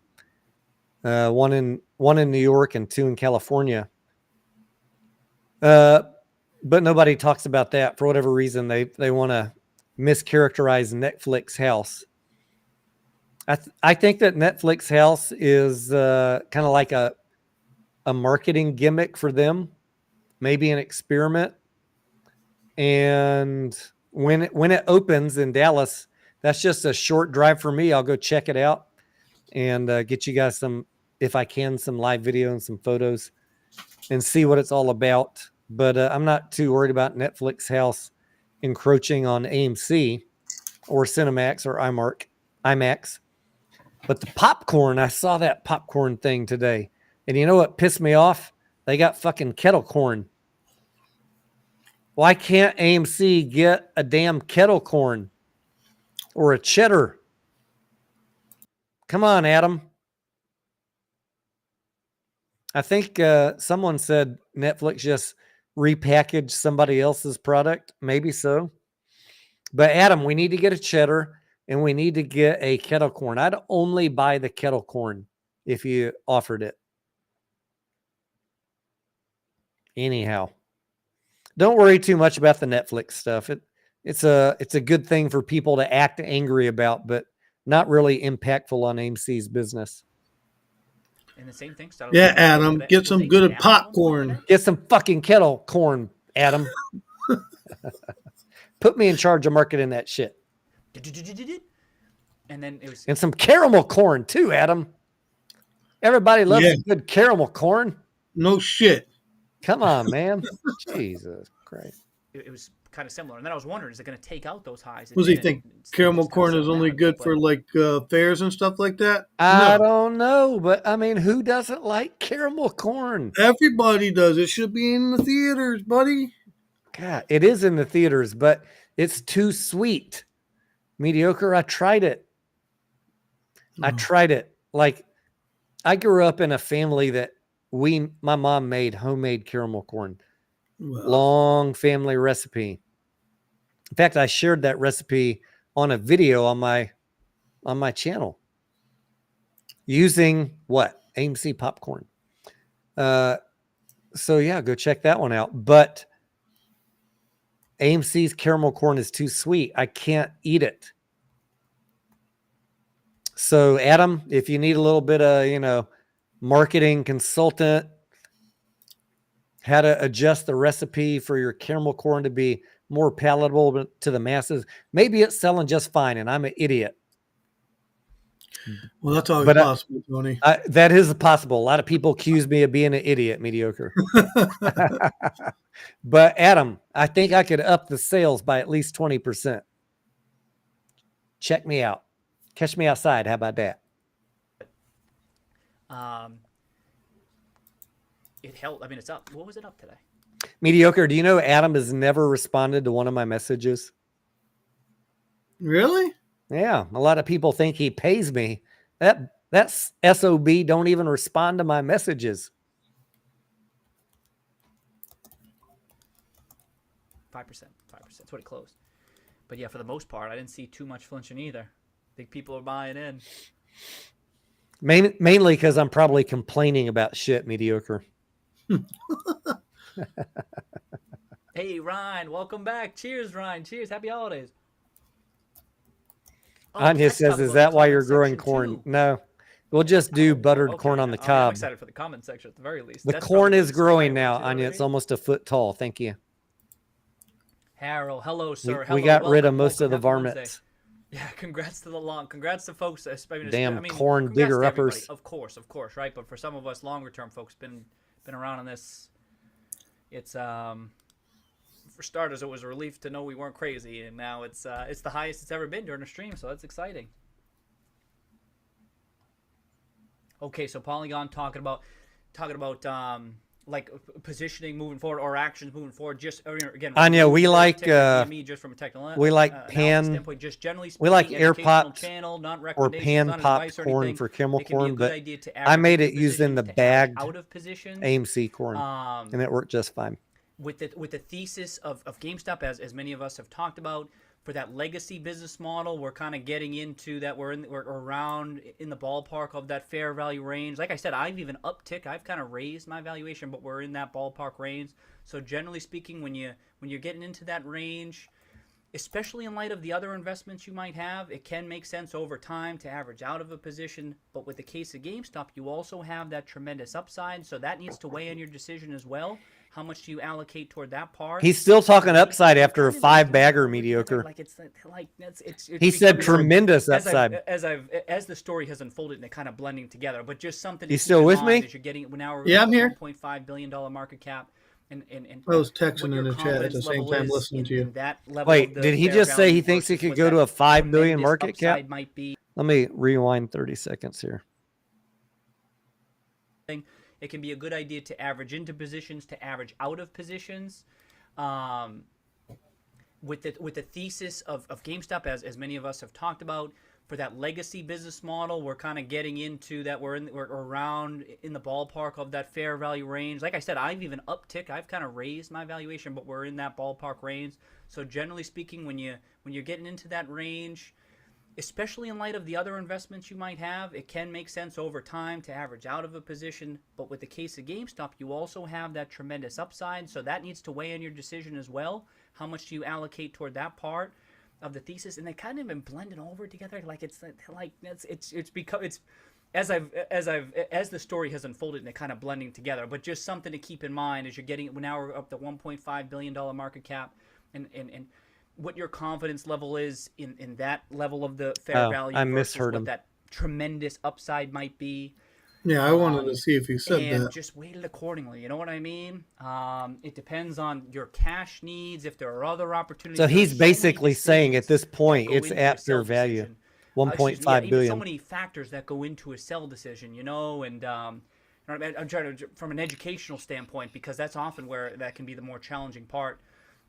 And so when you get in that ballpark of whatever your fair value might be, that's when you might be like, all right, maybe it makes sense. Maybe it could make sense to trim.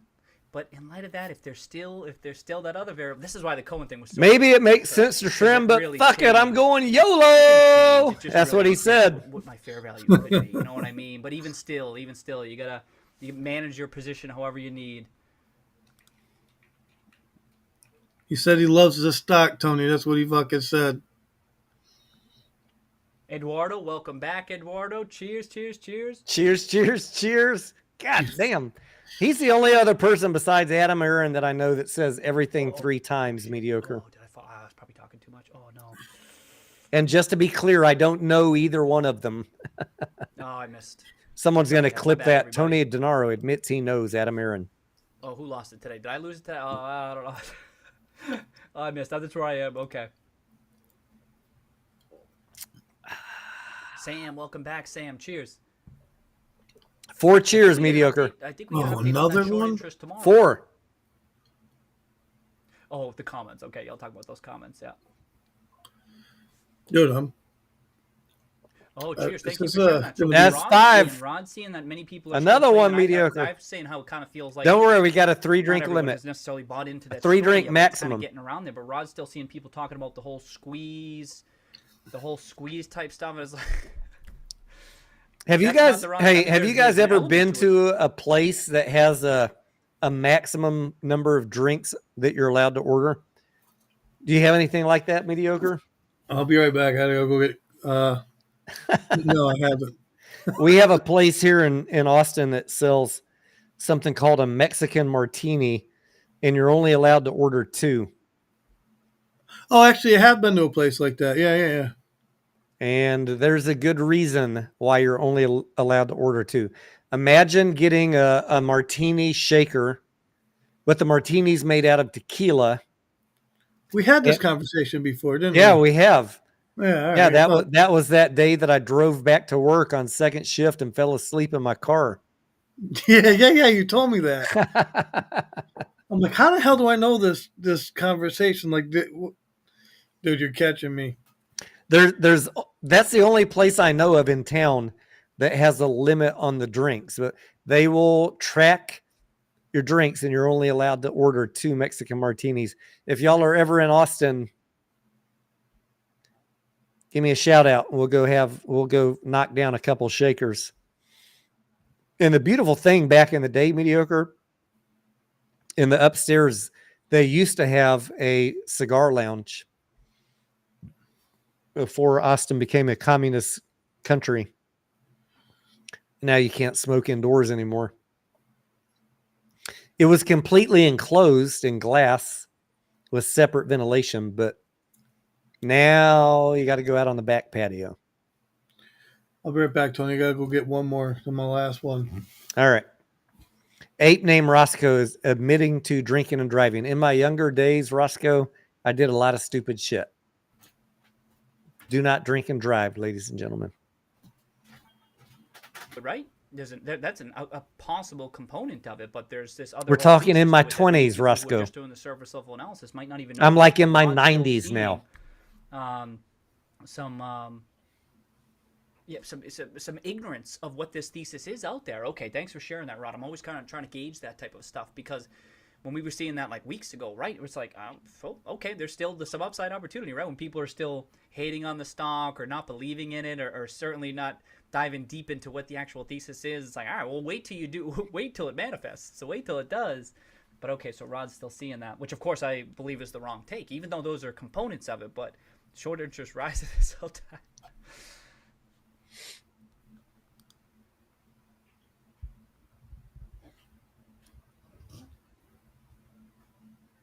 Oh, and Steve's saying the same thing. People are saying fundamentals are out the window on this move. There you go.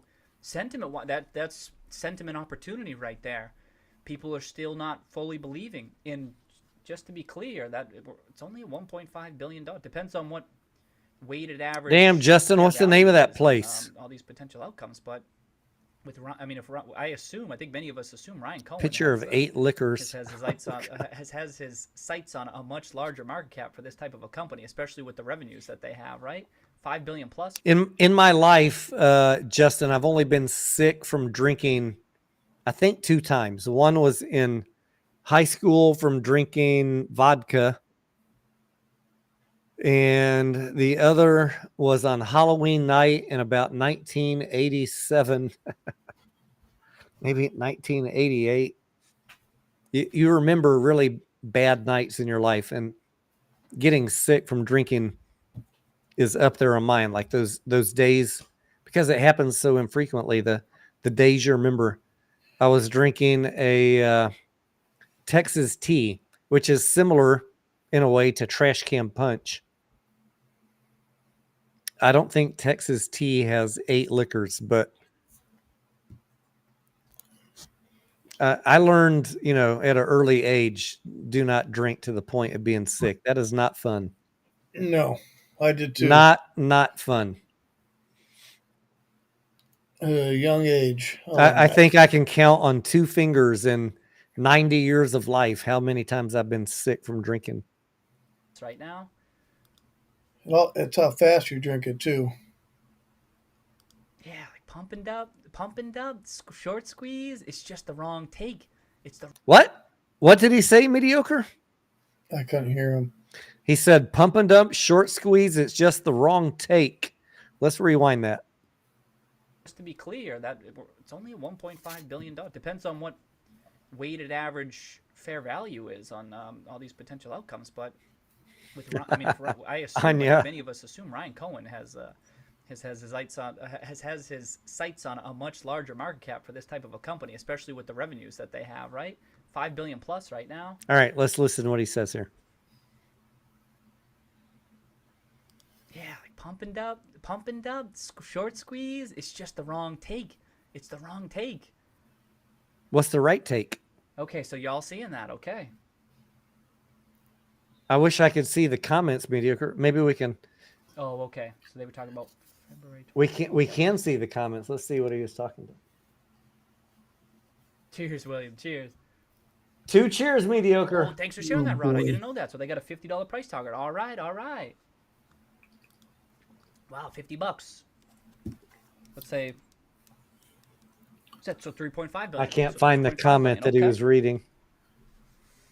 He has, we can't see how many people were watching. But this video did get 25,000 views. It's good that some folks are, even some folks who have maybe folks who are paying for their research, that they can get to that large market cap, what information that they already have. Like I myself, as an individual investor, I'm like, I need more to Anya says, some folks are getting up to that elevated market I remember cap. puking on the front lawn at 21. My brother used a shovel to clean it up. That had to been some chunky shit, Anya.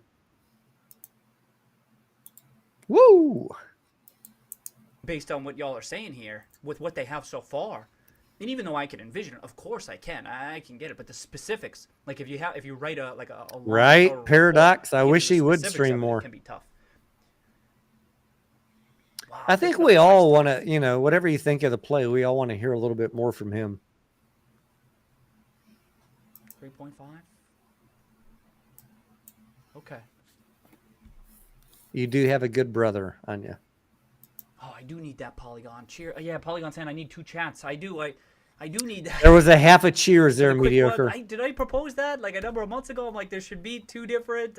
We're at the point where bad, I'm Polygon, my bad. almost going to need to take a Cryu, bio welcome, break, welcome, mediocre. Cryu. Cheers. Yeah, Welcome to the stream. Okay, mention that. I have. I won't lie. I won't lie, man.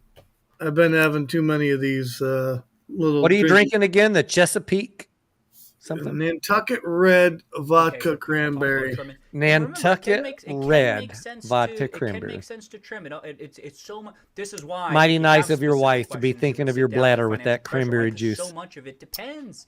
These are hers. I Personal stole them. financial situation, other investments you might have. You know I what bought mean? my Like, wife some a whole bunch of different things. What your fair value is, right? The fundamental. some element of cider it, but so if she you're tracking doesn't technicals, steal that stuff my matters too. Voodoo So that's why Ranger. That's even. She likes cider tougher, better than IPA. To go into great detail about. That's why just generally speaking.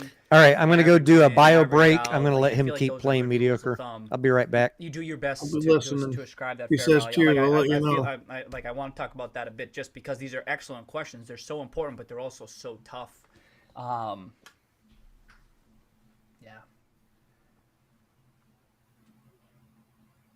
Okay, so other people, Chris has a $50 price target too. Okay.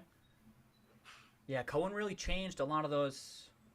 Okay, Rods is in the mid 40s. Okay, so some people are already there. Okay, even like that's what I'm saying. So even people on the stream here can get to that ballpark range of a price target with what we have so far. We can envision it. Long mint. Cheers. I squeaked that in there. I squeezed that into that last tweet, Chris.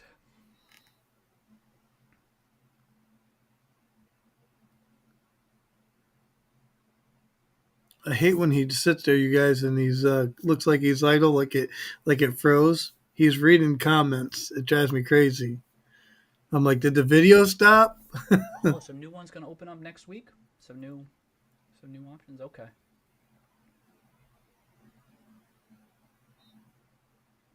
Like he's so still when he's reading. It's crazy. Yep. Talk about the new Cohen's new attorney.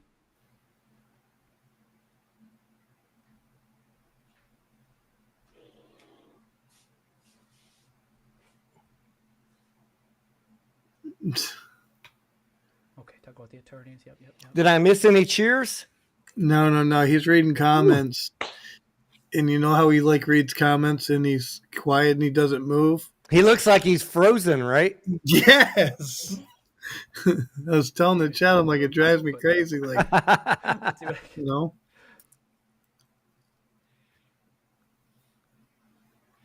Anya says his headgear or Christmas hat looks kind of odd. Yep. It looks like, Anya, it looks to me like a piece of flat 2D construction paper. Oh, Jonathan. Because he's got it so far back on his head. Welcome back. Huge week indeed. He said, cheers, Jonathan. Cheers, cheers, cheers. Excellent. I hope you have a nice That was week. 4 cheers in about 4 seconds. Mediocre. And that will finish off my beer, my third Dave, beer. welcome. Welcome, Dave.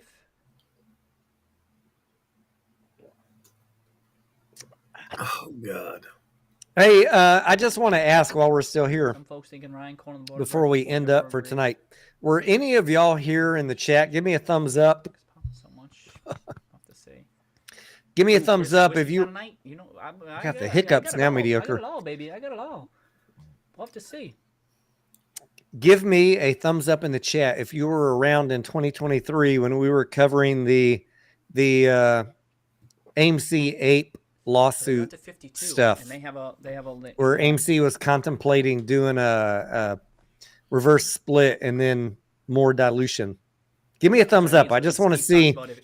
Give me a thumbs down if you weren't here.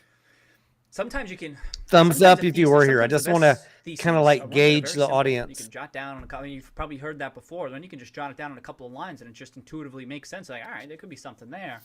There's Even in the case a of reason GameStop, for I think asking. some of us probably could get to like a $40, $50 price target just based on some very simple, variables or potential outcomes, blah, blah, blah, whatever. But to have a ton of pages dedicated to it, that's what I mean. I've got a follow-up question once we get a a sample here.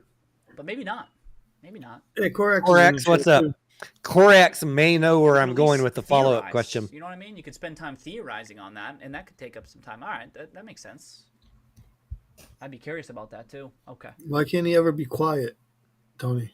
Why can't Corax be quiet? Yeah. There you go. I think he just likes to fuck with people. Let me save them some time. Let me save them a bunch of slides. Fucking noisy as all hell, Best huh? Buy multiple on His $50. name is Cheers, a exactly. noisy You know what I mean? Corax. There you go, Jonathan. I'm kind of like the quiet Corax. Like I want to type the same responses that he does, but then I just don't send it because I'd spend my whole day arguing with people. And if you ask my wife, Mediocre, I love to argue, but I don't love to argue about stocks. Like stocks are very black and white for me.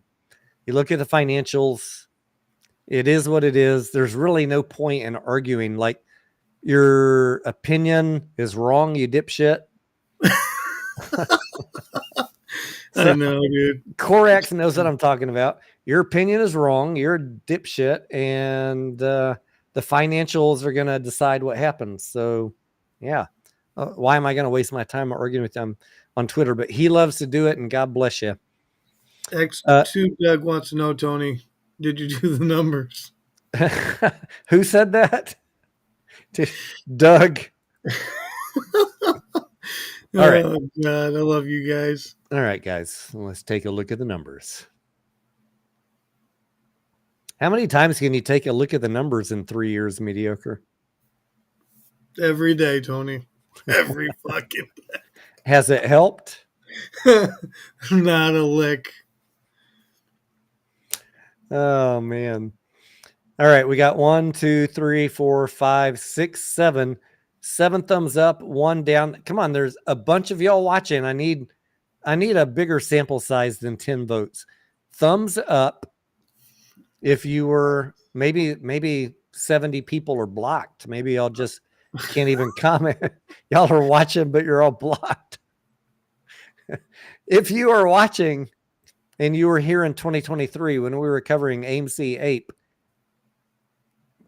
drop a thumbs up. It doesn't mean you agree with anything I said. Just let me know you were here. If you never watched any of our coverage in that year, give me a thumbs down. I just want to know if you were around or not. You're not voting on anything at this point. You're just letting me know if you were watching the channel a year ago. There, I voted. Thank you. Did you notice my skin color? Juneteenth, baby. That's right. You're tan after being at the beach is That's what I'm right, reading from buddy. that. You see that? Yeah. All right. So I'm going to set up the question here as the votes come in. It looks about like 90% of y'all were here. I see a few of you that weren't around.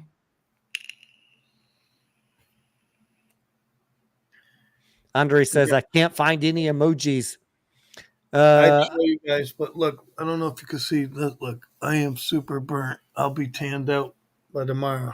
Are you even Italian, bro? Italians don't sunburn. No bullshit. I'm just kidding with you.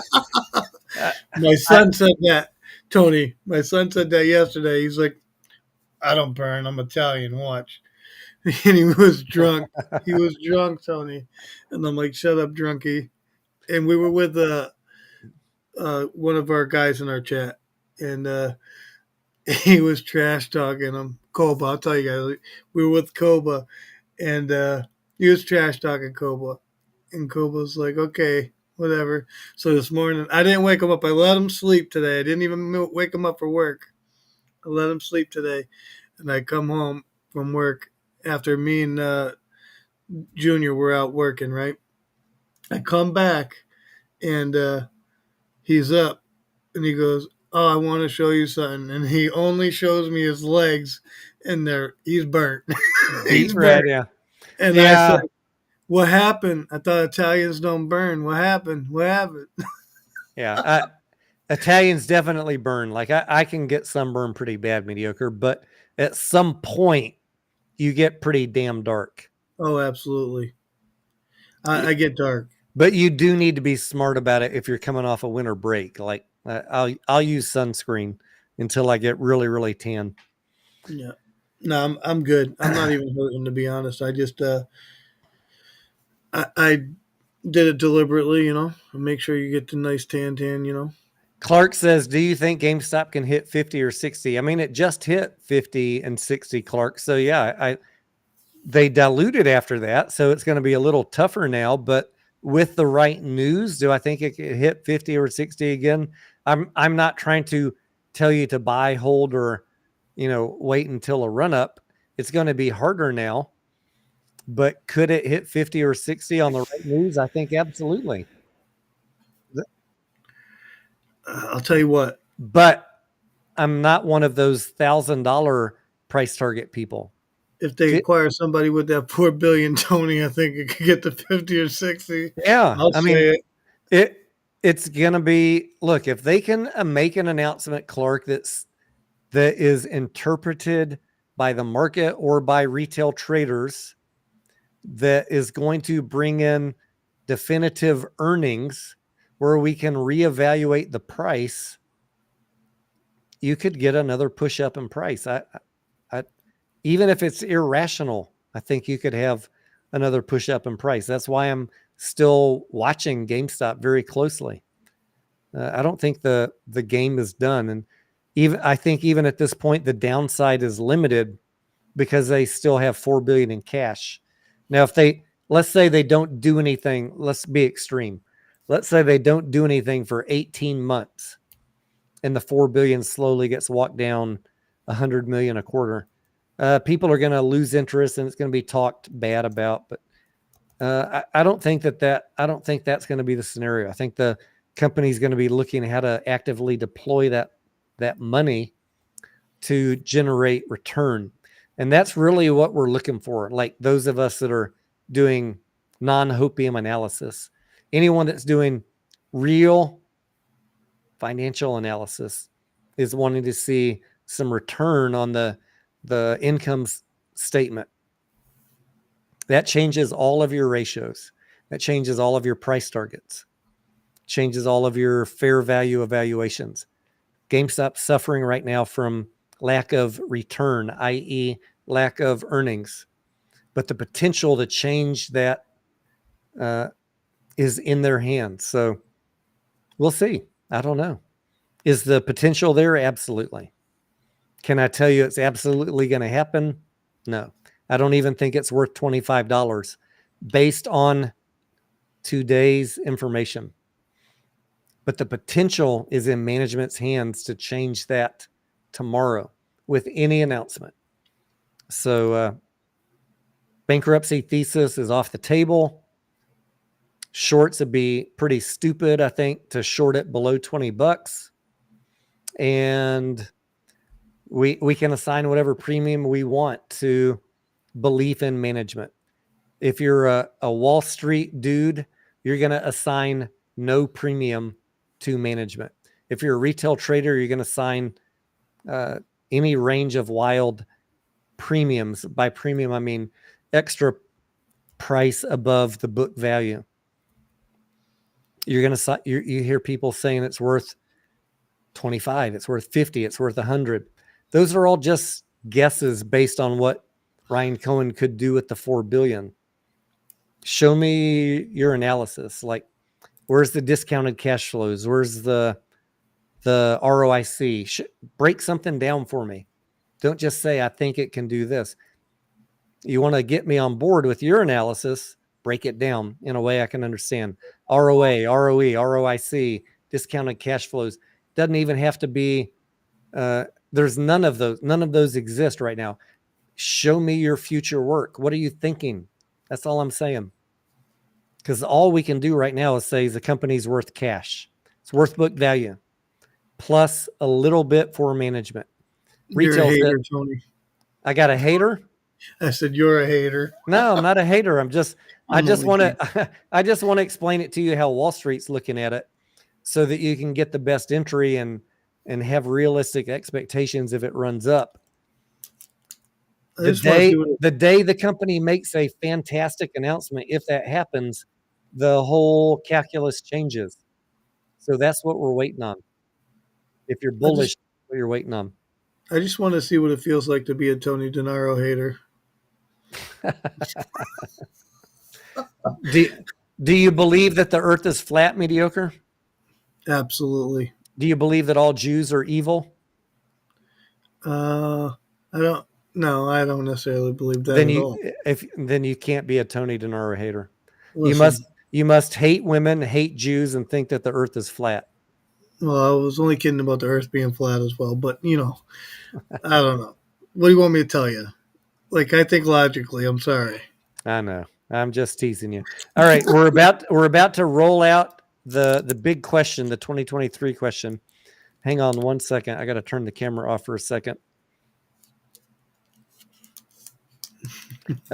Justin says, I can't walk down the interest on $4 billion would pay their employee wages. I think, Justin, just based on their existing business, they can cover operations. I think they could, they've been cutting enough and they're going to continue cutting enough that they can break even, Justin, on even with a little bit of declining revenues, right? I don't hate the core business. It's just the core business is not a cash generating machine. Can we agree on that? Is that a fair statement? We need them to bring in cash. We need money. So if they invest that money, what more can they do with that? That's really the question. Return on invested capital, return on assets, return on equity. I'm going to keep talking about these till everybody's talking about them because I want you guys to go read about them. $4 billion on the balance sheet does absolutely zero in any rational analysis of determining a fair value price when you don't have earnings. Hear what I'm saying? When you don't have earnings, most metrics to value a company don't work. Everything that we can do to determine a future fair price for GameStop is dependent on them making some decision, some investment, some acquisition to bring in earnings. Until then, you're going to be kneecapped by Wall Street with bad target prices. As soon as Ryan Cohen can say, we did this, this, and this, and here's our expected future earnings, you're going to see price target upgrades. I want you to hear what I'm saying because I'm not hating on GameStop. I'm trying to explain to you what you need to do to get institutional investors on board. And anybody saying that institutions are FOMOing into GameStop right now is absolutely lying to you because there's no institutional board that's sitting around the table saying, yeah, let's buy on this because we believe in Ryan Cohen. They don't operate that way. They're very rational, logical. They went to Harvard. They've got degrees in finance and accounting, and they're going to be looking at the same ratios I do. Tony, are you telling me that they don't believe in the Lord and Savior Ryan Cohen? They don't.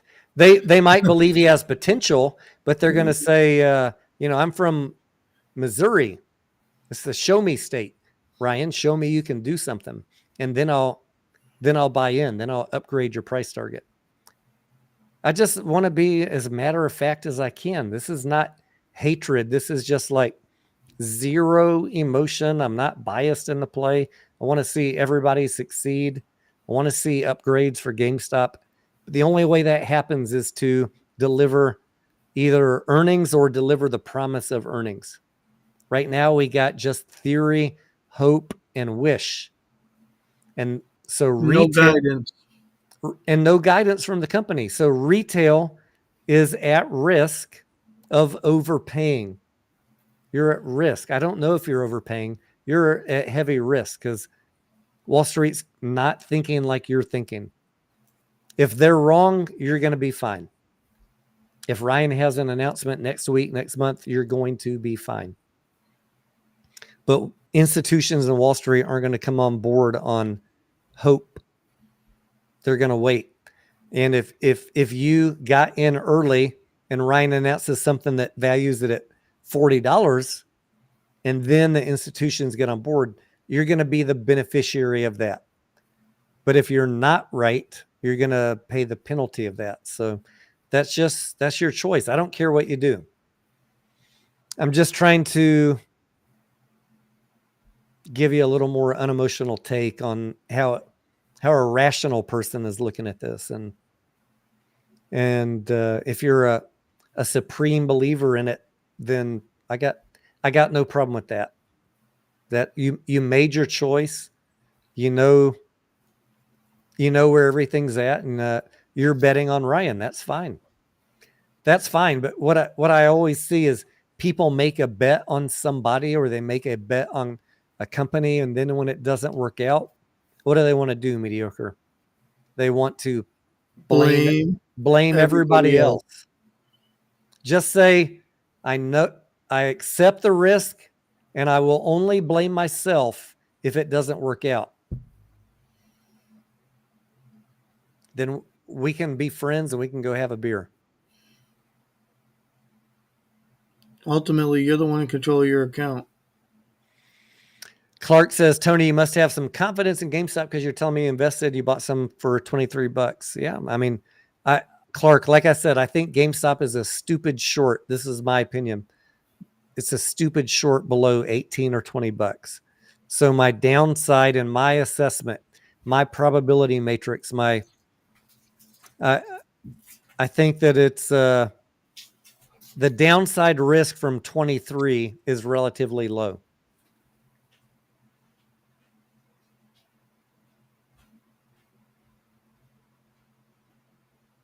What's the upside potential? I don't know.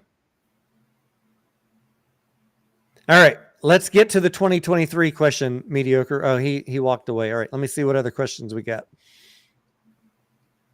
But Clark, you also know that I hate losing money and I like getting a better price. So if I can get in at 20, Clark, I like that a lot better.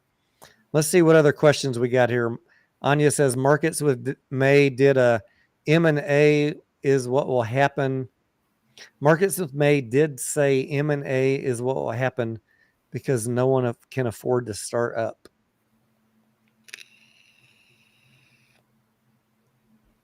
Apes with Roscoe says the odds of them acquiring something is 100%. I agree with you, Roscoe. That would be the smart move. Clark says, I'm confident they will have positive announcements in the future. I'm telling you guys, I have and give Ryan Cohen a lot of faith. I'm not one of the haters. I know people like to paint me as a hater. I don't know why. I've always said the one thing GameStop has going for it is Ryan Cohen. I don't know why people try and paint me as a hater. So I agree with you. Their feelings, Tony. Because I talk finances. I don't. Because I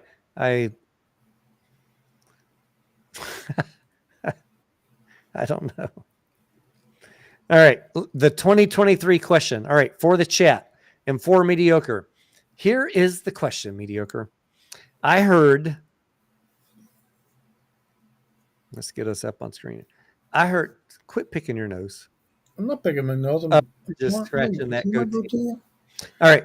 I need to grow mine a little longer, but it's still summer here in Texas. I heard mediocre. I heard on social media, someone forwarded me a screenshot that said, you guys saw the AMC video I did yesterday where I mentioned that on March 26th and 27th, because I was worried about the cash burn and that there might be a equity raise, that I sold. Remember that, mediocre? That there might be an equity raise that you sold. You talking about? There might be a dilution back in March. Remember when I was? Yeah, before before you did it on the Thursday, and then the Friday they announced it. I started selling on Wednesday. I sold the 26th and 27th. And I was on the other side saying, "No, you're wrong." I started That time, Tony. I That started. time, Go ahead.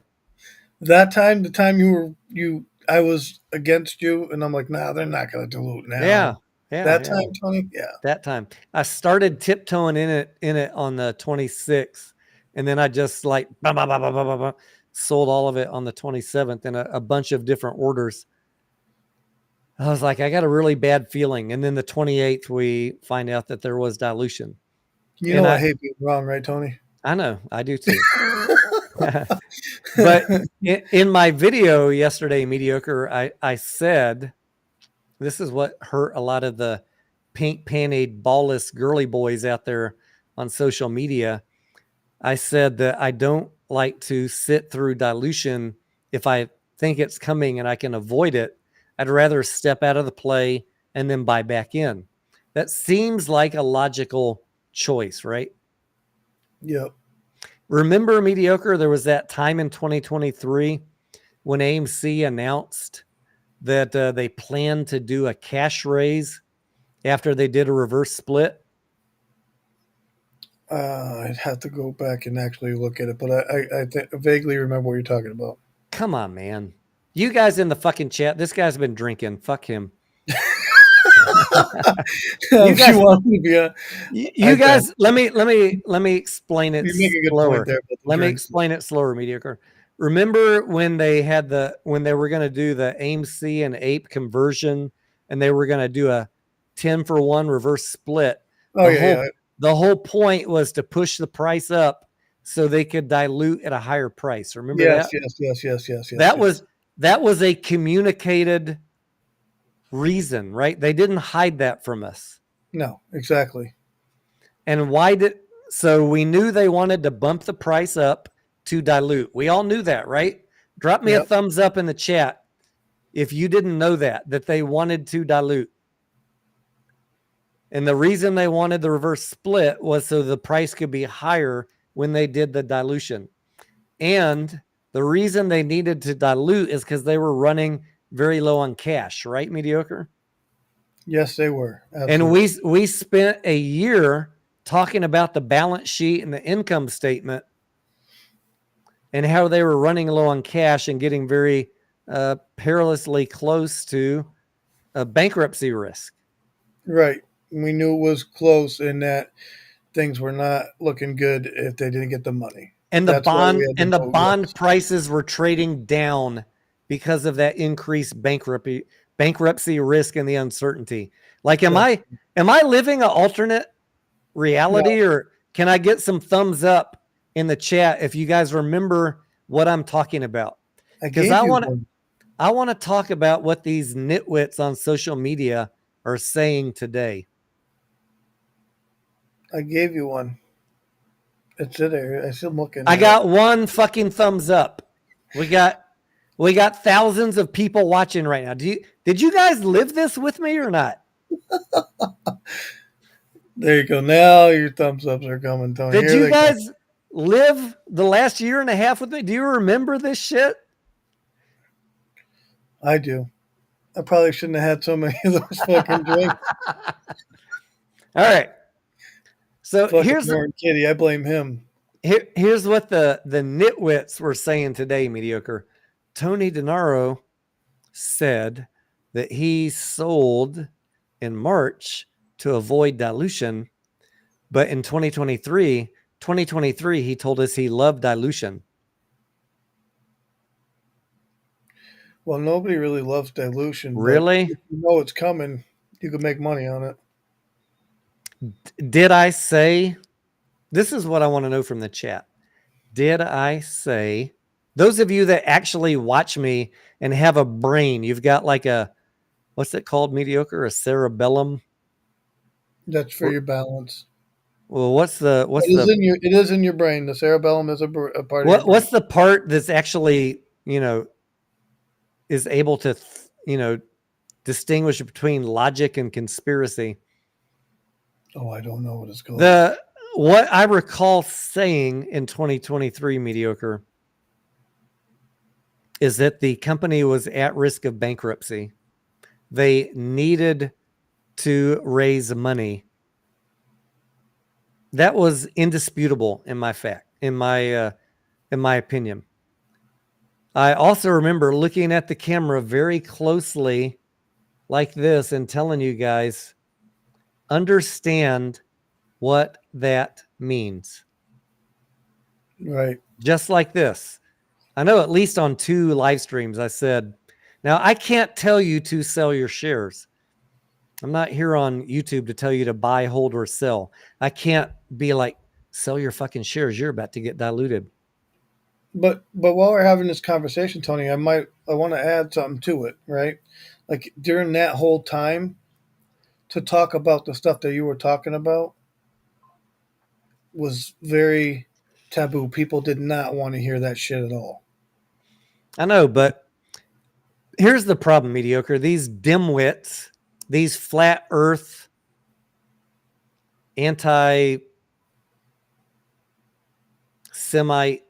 women-hating motherfuckers, they want to twist what I said into something which is not true. The company needed to raise money. The company needed the AMC conversion reverse split to go through for survival, or we would all have been wiped out. All of us, exactly. All shareholders would have lost their money. 100% agree. That is not an instruction for you to hold through it. For me to explain that to you, there's a lot of companies that dilute their shareholders to avoid bankruptcy. That doesn't mean you need to hold through it. Exactly. I'm not a big fan of dilution. I can tell you dilution is coming. I can tell you that it's absolutely necessary for the company's survival. What you do in light of that is up to you. That's your choice. Yep. That's your choice. I'm not here to tell you what to fucking do. But people want to blame me for all of their bad decisions. Or they just like to rewrite history and twist shit because they're pink-panted little ballless motherfuckers. Tony used to ask me all the time, you guys, oh, come on live and help me tell them about this. And I would say, no, Tony, I'm not going to do it because the hate is ridiculous. There's zero doubt that like Gamestop needed to dilute. They needed to raise money. Mullen needed to dilute.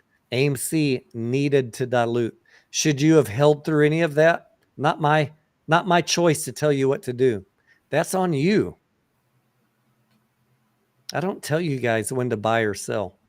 You need to understand what dilution means. Mullen has only been obliterated by dilution. AMC's been obliterated by dilution. GameStop so far has not been.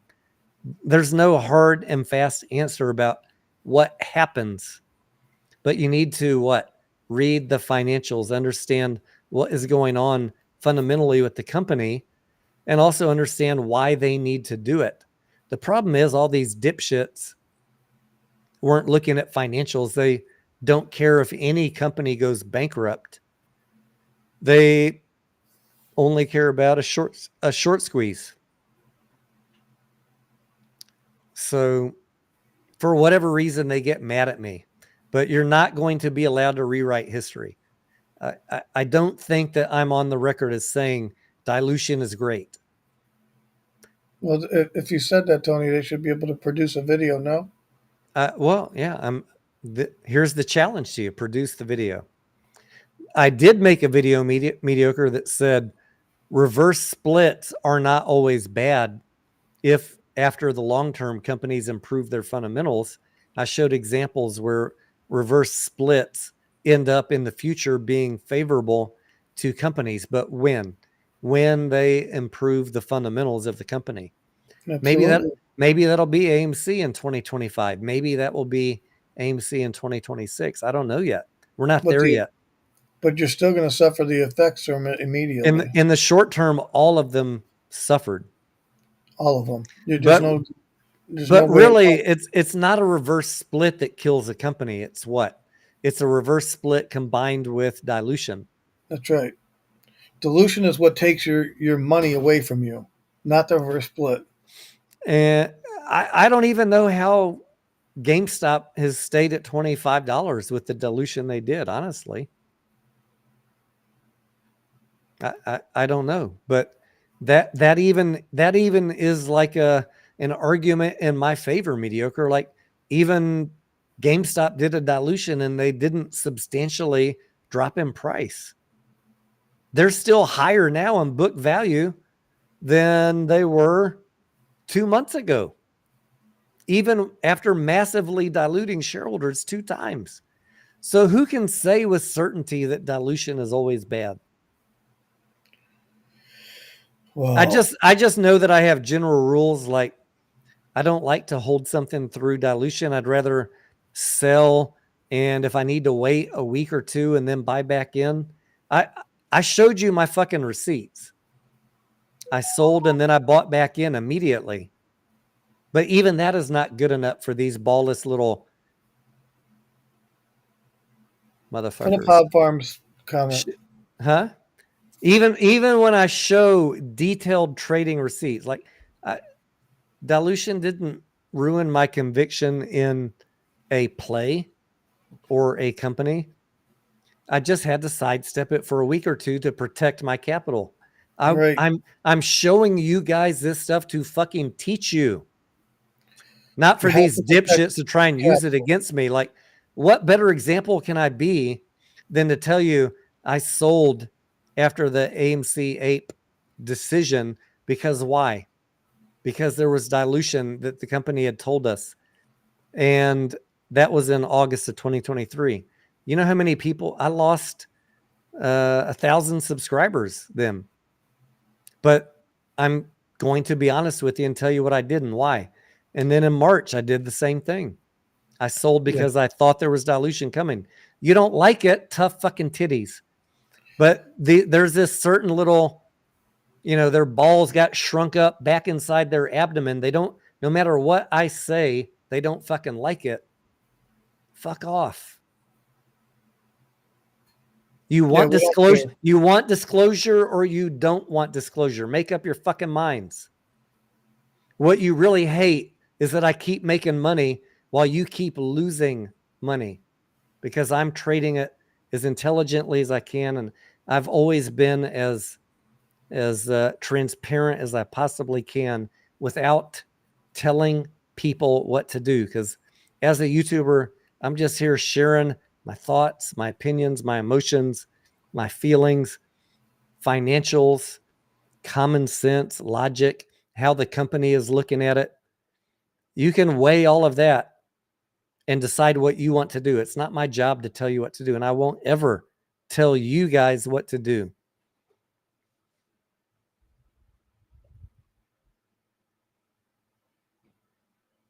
All right, what were you going to say, mediocre?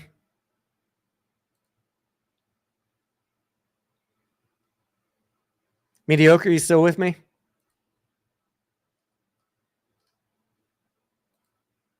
Mediocre.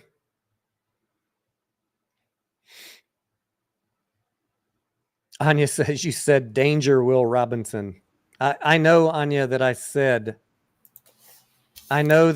be very aware of what is about to head your way. I said that this will not be a squeeze event, the AMC ape conversion. Chat, do you hear me, or is it just Tony who doesn't hear me? We hear you now. We hear you now. Oh, okay. I was telling you to put up some of these comments because some of these comments are really good, like Hop Farm's comment and Friesmo's comment. Thank you. I'm putting them up now, mediocre. Yeah, but it's true, right? Like we were telling people, but we're trying to do it in a respectable way, right? Because we knew what the outcome was going to be. People were going to be upset ultimately, and they were. And I mean, I don't hate anybody. You did what you did. I tried to let people know, and we even warned people who have a platform for them to give out the information, and some of them chose not to do that. And it It is it what it is.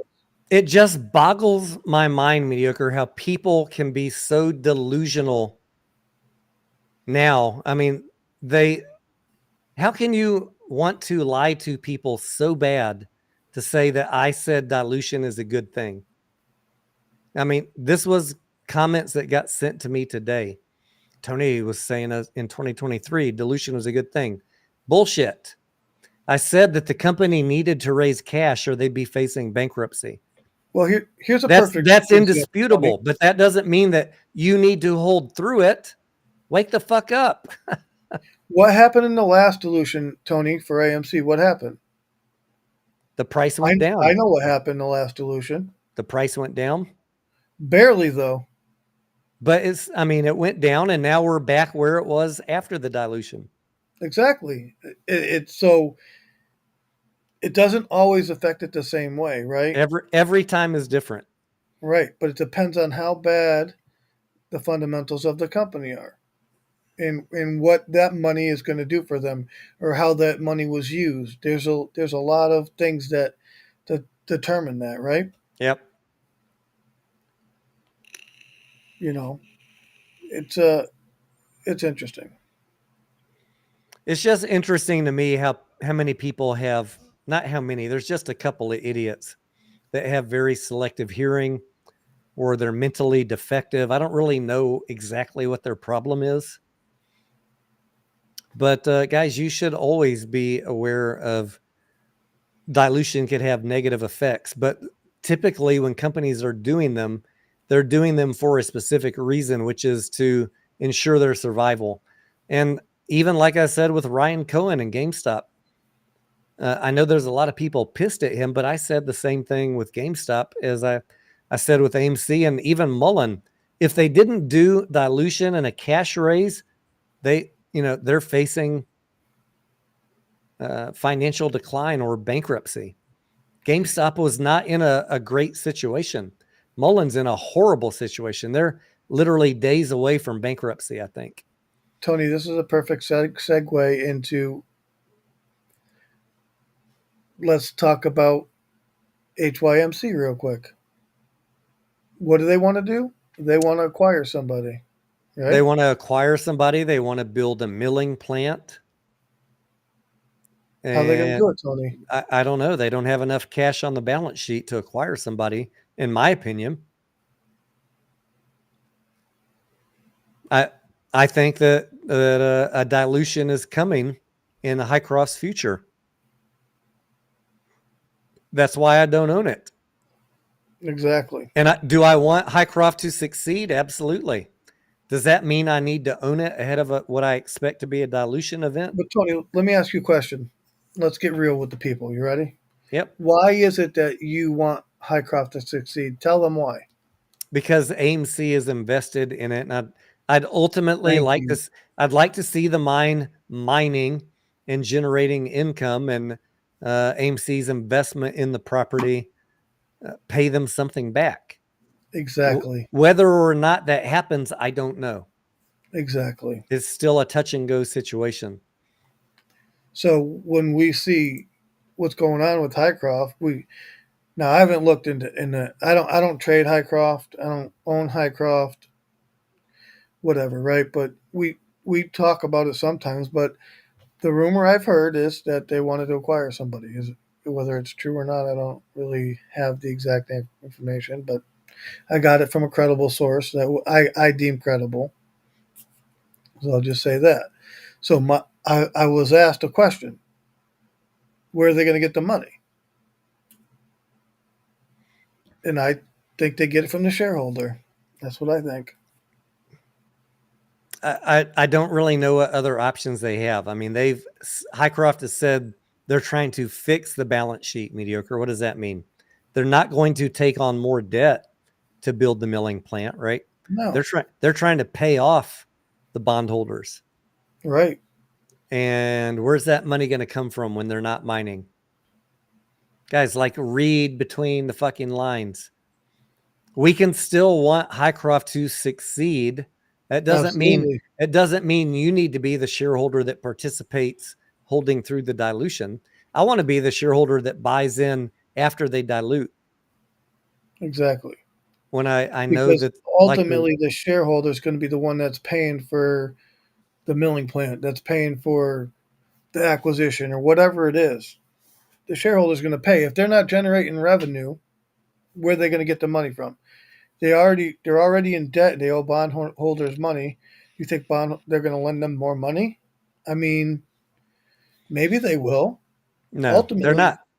exactly. They have said very clearly their strategic objective is to clean up the balance sheet. They're going to pay the existing debt holders off. There's only one place that comes from, mediocre, when you're not generating income. I know. Let me guess, an equity raise. Yes, i.e., and dilution. So you can I mean, love I hope you people are learning something. Really, this is you good can conversation. love Highcroft all you want. I want to see it succeed more as much as any of you do. But there's like a 95% probability in my book of dilution. That's why I don't own Highcroft.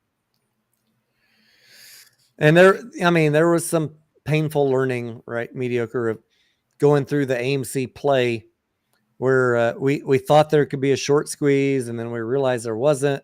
Then they ran out of cash, and they had to do the ape thing, where we're like, oh fuck, we're running out of cash. They're going to need to dilute. So now what do? We had to reassess our plan in 2023. The problem is there were a lot of people not willing to reassess their plan.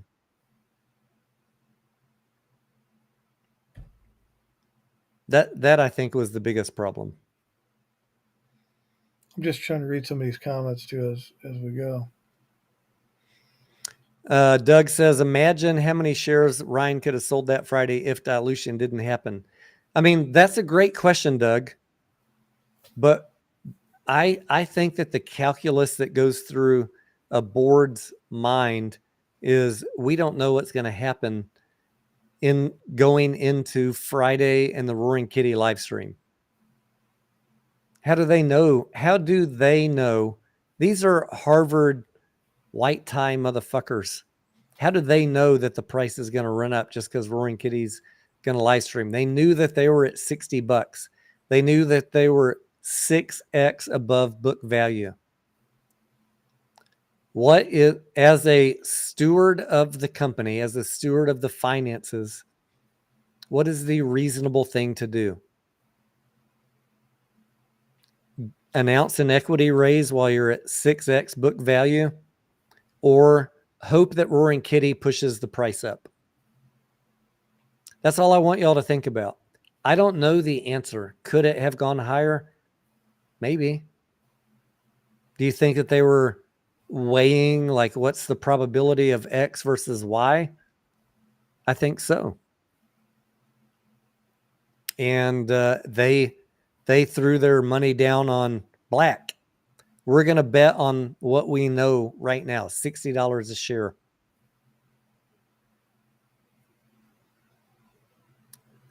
Do you remember how many times people have complained about CEOs after a price ran up and then came down? Why didn't they raise money when the price was at an all-time high?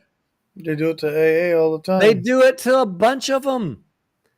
Y'all would have been complaining if it, after Roaring Kitty, it dropped to $15 and they didn't raise money at 60. Y'all would have eviscerated them for not raising money at 60. They are in a no-win situation. You guys, you see this stuff, right? You see the same stuff I see. You're predicting outcomes that you don't know what the outcome would be, and you're casting judgment. They're just making business decisions. It was trading at 6x book. It's a good time to raise cash. Yeah. Did it fuck over retail? Absolutely. Do they care? No, they don't care about us. Nope. They care about the long-term shareholder. They care about building something for you 5 years from now.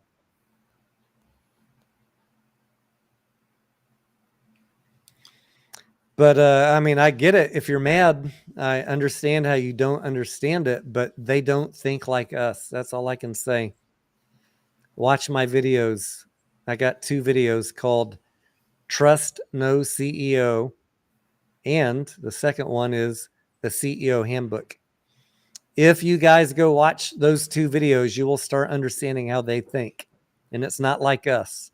And it's not like anybody you're listening to on social media. Stop Hold on, Tony. listening to social media.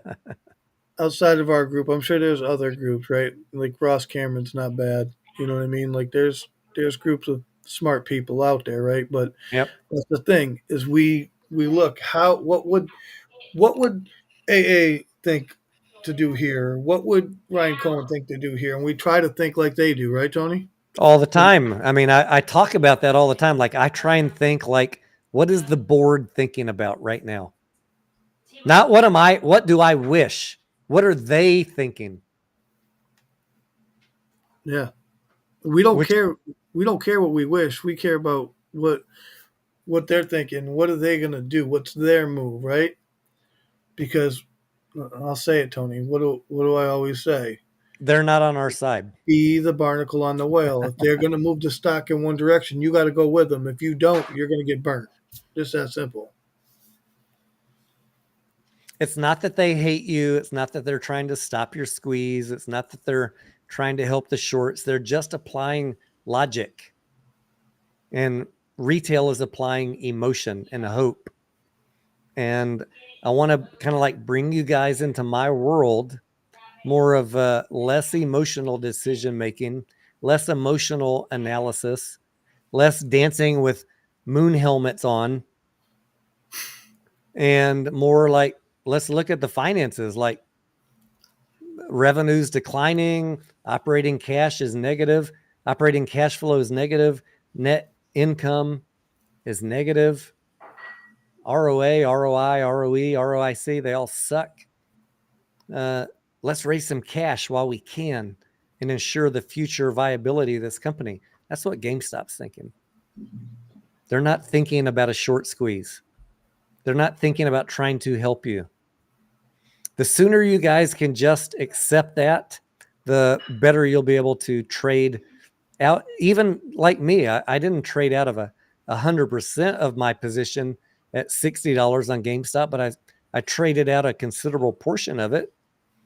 And as soon as I saw the dilution announcement, what did I do? Just like AMC, I fucking sold at $43, the remainder. Because why? It had nothing to do with AMC. This is GameStop. Why did he sell when they announced dilution? Because dilution can drive the price down. Absolutely. If GameStop had just said, we're going to do a reverse split, but we're not going to dilute, then I don't care about reverse splits. You need to worry more about the dilution. And we were telling you about this, right, Tony? In 2023, yes, we knew it was a company communicated strategy that they were going to raise money. Like, I don't know. The problem was people thought that they were going to win in court, which was ridiculous because there were no laws broken. And now they're looking for someone else to blame. And they're even willing to change the story that I said dilution was good.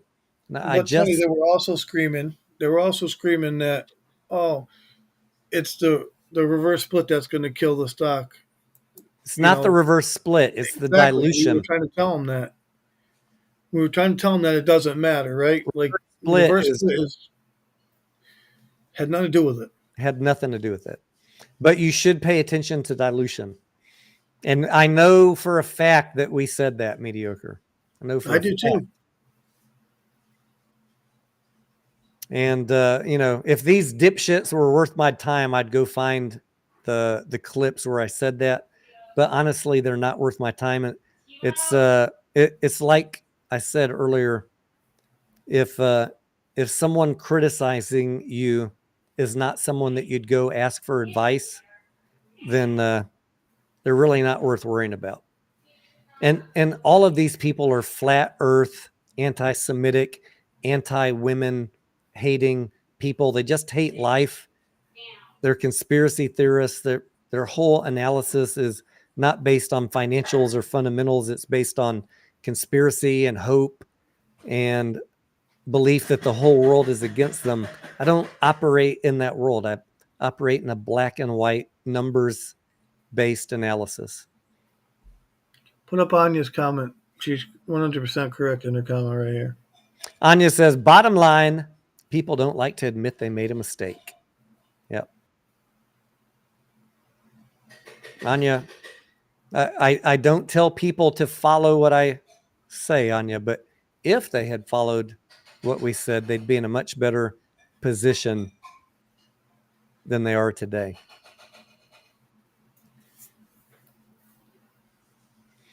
Carlos says, any thoughts on space, SPCE? Haven't looked at it recently, my friend. What did Roaring Kitty say about short squeezes and something else tonight? I don't know what he said tonight, but previous to today, he said they're a sideshow. Yeah, he said something tonight about them, but not that they. Maybe he said that he didn't really think about them or something like that. Yeah, I still haven't heard that as like a central thesis of his play. Yeah, he didn't say that. We're an hour in. The stock's at $20. The short interest is 140%. Do you see him talking about short exempt volume, off exchange trading, billions of synthetics, or shorts? No. 1 hour into a 4-hour live stream, he hasn't talked about that shit one fucking time. Where did it start, Tony? I don't know where it started, but I want you guys to pay attention to what a rational human being like this gentleman, who I give all the mediocre, we're not worthy. We're not. This guy is giving you some real fucking DD, not the bullshit you get on GameStop channels today. Oh, guys, look at the IV on the $125 strikes is 1,000%. The short exempt volume. I'll bet anybody $1,000 right now that it doesn't reach 120. FTDs, T plus 35. Come on, man. This guy is the real deal. This guy's the real fucking deal. He ain't talking about any of that bullshit. And that's why I don't talk about this bullshit either. Yes, baby. Have the cats had wet food? No. Okay. Did you feed the pets? No. So I just want to kind of, on the balance, the scales of analysis, mediocre, like I'd like to see more people come to our side of like how we look at these plays based on just rational logic, fact-based analysis, just like Keith Gill. Maybe mediocre, he's going to change my mind in segments 8, 9, and 10. Maybe we're going to see a shift in how he changes his thinking on this play. Now I'm going to tell you guys, I love selling puts to people who think, stocks are extremely bearish all the time, right? Like, you're going to pay me good money because you think the stock is going to go to a specific price when I can see where the value is. I'm going to take the value and I'm going to sell you that put, because even if I'm wrong, I'm happy to own the shares at that price. So that's why selling puts for me is extremely bullish. And people, a lot of people will say, oh, well, they're option traders, they don't care, blah, blah, blah. That's not true. We look at what the value of the company is really what we care about. We look at the fair value plus maybe a premium for management and say, all right, what would we be willing to pay for this? And you're looking at like $20. Is that what you said, mediocre? I like the $20, but I've even looked at the 22s for now, but I'd really love it at 18. If I could get 18, I'd be extremely happy. I'm just gonna say, guys, like I have no idea what GameStop's gonna do in the next 6 trading days. That's tomorrow through next week. Mostly, I expect it to trade flat to slightly downward. However, I will say that if management or Roaring Kitty or Ryan Cohen or Larry Ching, any of them come out with some announcement, then you're going to get some upward shift. Am I willing to gamble on that right now? I'm not really willing to gamble on it. If you're willing to gamble on it, I'm not going to tell you not to. I don't care. Knock yourself out. I'm not here to tell anybody you're dumb or don't invest in this play. I'm a retail trader just like you guys. I want to see you guys win. I'm going to explain to you my analysis of the play, what I'm doing, how I'm looking at it. And not all of y'all are going to agree with that, and that's fine. But I mean, we do a pretty good job here of getting good entries and writing them up and then selling them into run-ups. But we don't always catch the bottom. Maybe it never sees under 25 again. But that's okay. The buy button is open to me every day of the week, Mediocre. You know that? That's right. If it starts running, I'm mostly in cash in my meme play. And I can just jump right in. That's right. And all I got is what? Upside at that point. What do I have right now with my worry? I've got potential downside risk. So if I keep selling puts, Tony, and keep taking in premium, what does that do? It allows me to buy in at a higher price, right? Yep. And I still get it for the same price, basically. 670 says, I'm a brand new bag holder and I fully understand your investment thesis. Thank you. Yeah, I want you guys to know I don't hate. People think I hate every play because I'm very analytical about it. I don't hate any play. I just want the best entry possible. And if something starts running, look, I mean, Mediocre, remember that? Do you remember when, what was DJT? It was DWAC. Remember when DWAC ran on day one and people like Matt Kors was saying, oh, this is bullshit. I made, I don't know, I don't remember how much, almost $10,000 that day, trading in and out of DWAC 4 times. I love momentum trades. If GameStop starts running from 25 to 100, I'll be right there with you.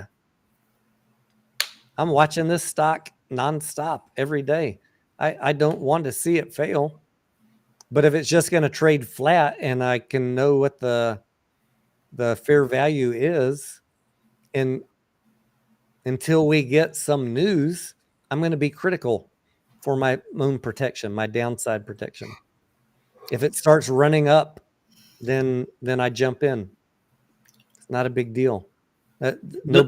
Nobody turned off my buy button. Doug, I think we're going to look into that as well. Because we were talking about that also, but we don't know that that's true yet, but we're going to look into it. What did Doug say? Doug says DFV did talk about short interest and squeeze opportunities on Wall Street bets. When we, Doug, when we finish up this series, which will probably be around number 10, if I have not heard anything from Keith by then, the next level of analysis we'll do is going through some Reddit and Twitter posts. I really want to crack this case. I mean, just as an investor and somebody who's an admirer of Roaring Kitty, I really want to know where he shifted, or was he like leading a dual personality? Did he have a YouTube personality that was different than his Reddit personality? I don't know. I haven't dug really into his Reddit presence yet, but if we don't get there by YouTube, I will. Pam says, crack it for us. Crack it for us. Yeah. I'll crack it for you and I'll crack it with you. We'll do it together. I think it's a great opportunity for everybody to learn or remember. And I would say for 90%, it's going to be learn. There's a few of y'all that were around that remember what he said, but I think that most do not. Mediocre is away from the chair for a minute. We're about ready to wrap it up. It's 10:35, and I've got to be up for work here on my trading desk in about 5 hours. So we're gonna wrap this up soon. My wife just got Hey, where'd you go? HEB for like 3 hours. Yeah, me too. We were walking around, and then after I did the groceries in my car, he wanted to go walk by the trees, like a couple patches. So I just took him walking. What kind of groceries did you buy? I got more kale for the rabbits because they're out. I got some Dr. B, Any ribeyes? yogurt, some tissues to put in the room, and Anything for your husband? wipes for the bathroom. Nothing super exciting. Yogurt. Huh? You got yogurt for yourself, kale for the rabbits. What'd you get for your husband? What? I said, what did you get for your husband? Any ribeyes? Like, You didn't want me to get you. oh my gosh. I'm just giving her a hard time. Mediocre, we're about to wrap it up. No problem. We got to be up. What time are you going to be up in the morning? Are you off work tomorrow? Are you going to be trading? Are you going to be working? What's up? I'm going to trade in the morning like I always do. I got All a right. few things I need to take care of. But And I think we're maybe going to try and do part 8 of this tomorrow, if you're around. yeah, people were looking forward to it. They want to have a beer with us. They want to join into the cheers, Tony. I got nothing left to cheers with, Mediocre, but tomorrow we'll do some more Tomorrow cheers. they want to. They All right. They got to work tomorrow Yeah, morning. you guys got 24 hours almost to go buy your drinks tomorrow. Clark says, thank you, Tony, for coming on. Julie and I always enjoy hearing from you. Thank you, Clark. I know Clark. I think Clark for a while wasn't sure if I was a good person or not. Hopefully, Clark, he's not really. He's a pain in the ass. I am a pain in the ass. Even my wife will tell you that. But I'm an honest pain in the ass. That is true. Anya says, hopefully Scarlett bought a lot of veggies. She did buy some. She bought kale for the rabbits. Anya. Pam, thank you. Have a good night. Thank you, Pam. I wish I had one more sip to cheers you guys with. I got like backwash in here. Mediocre, thank you for your time. You can find him where? YouTube at Mediocre Trader. Yep, you can find me on Twitter at Mediocre Trader 1. Where else am I, Tony? I forget. Are you on? Did you say your YouTube and your Twitter? My YouTube's Mediocre Trader. It's all got the little monkey guy. This monkey guy right here, you guys. You see this? That's me. So that my Twitter handle is at Mediocre Trader 1. And that's where I'll be at. I'll be hanging out in the Discord. All right. Thank you, Mediocre. Thank you, Anya, for modding tonight. Pam, thank you. Guys, hit the sub button if it's your first time here. I know this is not the hopium rah maybe information that you get from other channels, but this is reality, baby. This is reality. This is the channel where we're making money, and we don't need to buy into all the hopium theories. So if understanding how financials and fundamentals can help you make better trades in a lot of the same tickers that everybody else is talking about, but maybe with a little more realistic take, if that sounds like something you might be interested in, let's get started.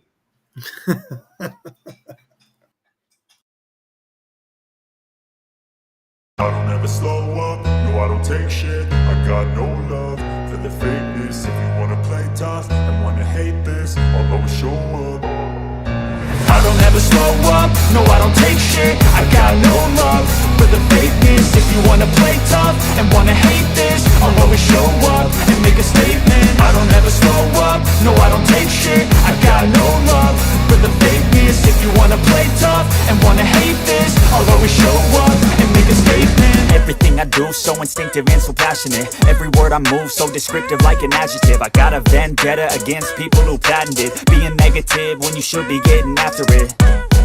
got facts over tracks, this and that. Spitting slow, spitting fast, I could roast, I could gas. Think I'm okay at last, but I don't know if that can erase all the past. And the pettiness, a reflection of the emptiness. Hilarious, you think you're worth my time, you're delirious. Mysterious, because you hide behind a fake exterior. Inferior, you know I'll always be a bit superior. Get off of me, this ain't no humble brag. I want you to hear words, you can say them back. I want you to feel free from the chains that last, and to believe in what you got, it was built to last, yeah.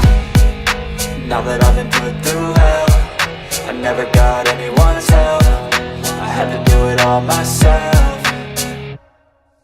I don't ever slow up, no I don't take shit. I got no love for the fakeness. If you wanna play tough and wanna hate this, I'll always show up and make a statement. I don't ever slow up, no I don't take shit. I got no love for the fakeness. If you wanna play tough and wanna hate this, I'll always show up and make a statement. Gonna learn the consequence of being incompetent. Mental health is confidence, dreams and some honestness. I'm not here to save the day, that's for you to take away. I could play a million mind games, but instead I say something not illogical, something that is topical. Rub it on and watch it go, make yourself unstoppable. Dreams are irresponsible, but they're always possible. If you just believe, you could be so remarkable. Thoughts in my head, a collage and they spread. I'll be great one day, going off of my meds. No, I'm not giving up, no, I'm not giving in. I will make it to the top, taking off in the wind. I gotta make it, I'm saving every day to taste it. I'm patient, but my mind, it can hardly take it. I'm chasing a dream that I've had for several ages. A vacant, modern kingdom for the taking.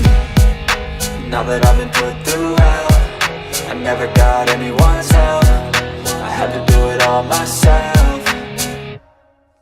I don't ever slow up, no I don't take shit. I got no love for the fakeness. If you wanna play tough and wanna hate this, I'll always show up and make a statement. I don't ever slow up, no I don't take shit. I got no love for the fakeness. If you wanna play tough and wanna hate this, I'll always show up and make a statement. I don't ever slow up, no I don't take shit. I got no love for the fakeness. If you wanna play tough and wanna hate this, I'll always show up.